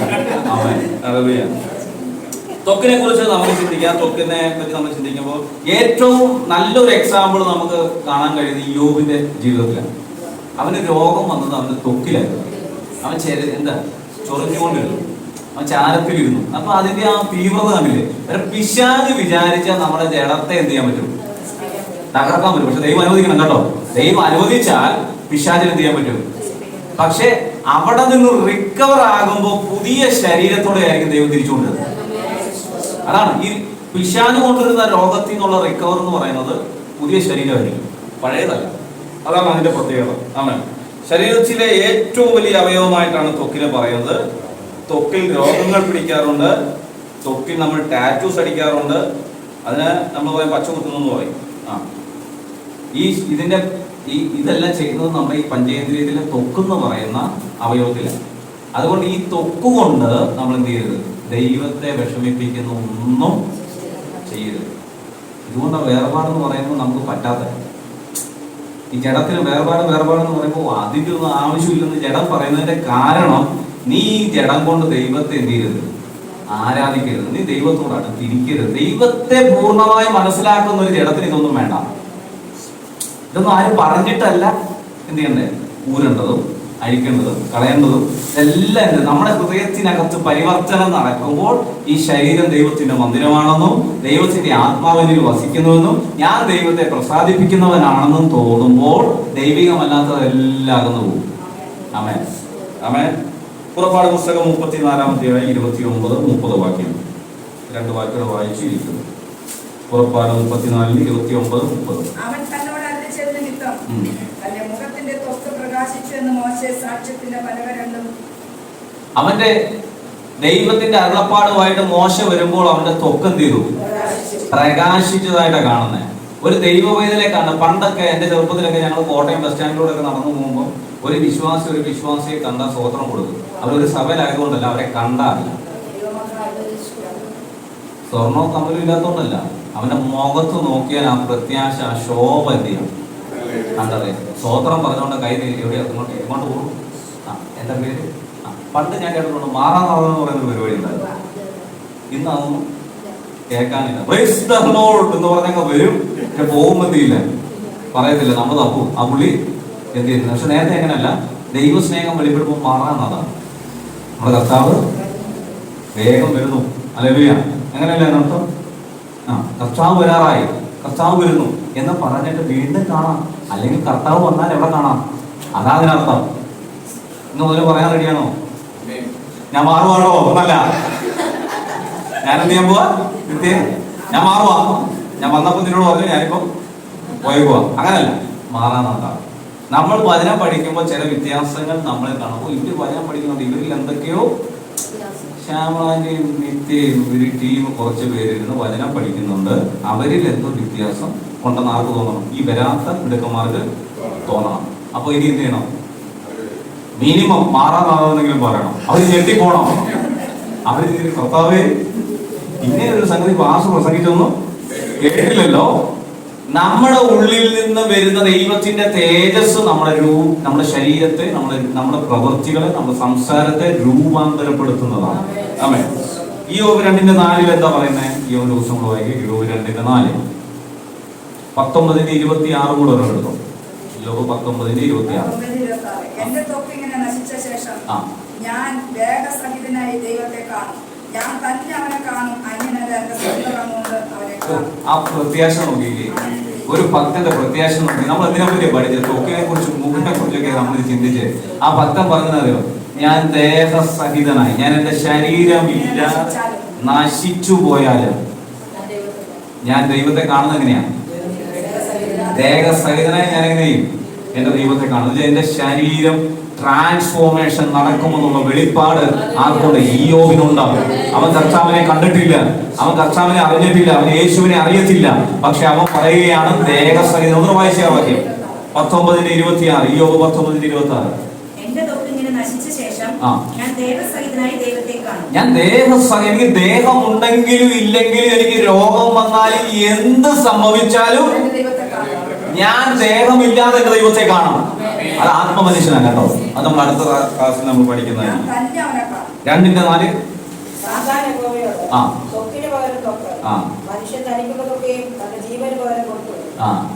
വിശാലിനൊരു കാര്യം അറിയാം, ഇവന്റെ ത്വക്കെ തൊട്ടാൽ ഇവന്റെ ജീവൻ പോകുന്നതുകൊണ്ട് ഇവൻ എന്ത് ചെയ്യും? അതുകൊണ്ടാണ് തന്റെ ശിഷ്യന്മാരിൽ 11 പേരെയും എന്ത് ചെയ്തേ? പക്ഷെ അവരാരെങ്കിലും യേശുവിനെ തള്ളി പറഞ്ഞിട്ട് മരണം ആസ്വദിക്കാതിരുന്നോ? ശിഷ്യന്മാരിൽ ആരെങ്കിലും? മനസ്സിലായില്ലേ? മനസ്സിലായില്ല? യേശുവിന്റെ 12 ശിഷ്യന്മാരിൽ 11 പേരും എങ്ങനെയാ മരിച്ചത്? രക്തസാക്ഷികളായിട്ട് മരിച്ചത്. അവര് ഈ ത്വക്കിന് ക്ഷീണം പറ്റും, അല്ലെങ്കിൽ കഴുത്തിന്റെ മേലെ തലയുണ്ടാവില്ല എന്ന് പറഞ്ഞ് ദൈവത്തെ തള്ളി പറഞ്ഞോ? ഇല്ല. ഇപ്പൊ വായിച്ച വാക്യം കൂടെ വായിക്കും. സാത്താൻ യഹോവയോട് ത്വക്കിന് പകരം ത്വക്ക് അങ്ങനെ കൊടുത്തു കളഞ്ഞോ അവര്? അവര് കൊടുത്തില്ല. കാരണം എന്താ? അവരുടെ മാനസാന്തരം യഥാർത്ഥമായിരുന്നു. ആമേൻ. എന്റെ ത്വക്കിന് അത് ഞാൻ ഒരു ദിവസം ഇവിടെ ചോദിച്ചില്ലേ, പോലീസ് പെട്ടെന്ന് കയറി വന്ന എന്ത് ചെയ്തു ചോദിച്ചപ്പോ ഒരാൾ പറഞ്ഞു പോലീസ് എന്തിനാ വന്നെന്ന് ചോദിച്ചിട്ട് ഞാൻ തീരുമാനിക്കുന്നു നാളെ തൊട്ടിവിടെ ആരാധന നടത്തരുതെന്ന് പോലീസ് പറയുമ്പോൾ നിങ്ങൾ ആരാധിക്കാൻ വരുമോ എന്ന് ഞാൻ ചോദിച്ചപ്പോൾ പോലീസ് എന്തിനാ വന്നെന്ന് ചോദിച്ചിട്ട് എല്ലാവരും നല്ല ഉറപ്പുള്ള ആൾക്കാരാണ്. പക്ഷെ തല പറഞ്ഞ ഈ ശിഷ്യന്മാരെ പിടിച്ച സമയത്ത് തിരിച്ചു കയറ്റി വിടുന്ന പരിപാടിയൊന്നും ഇല്ലായിരുന്നു. കൊന്നു കളഞ്ഞു. പിശാചി ചിന്തിച്ചെന്നറിയോ? ഈ ത്വക്കിനെ തൊട്ട് കഴിഞ്ഞാൽ അവന്റെ ജീവനെ പ്രതി വിട്ട് കളയുന്നു.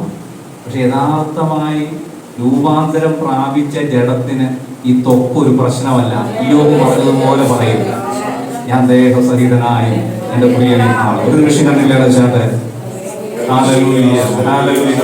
ഞങ്ങൾക്ക് തന്ന വചനത്തിനായി അനുഗ്രഹിക്കപ്പെട്ട വചനത്തിലൂടെ കർത്താവ് ഞങ്ങളോട് സംസാരിച്ചു.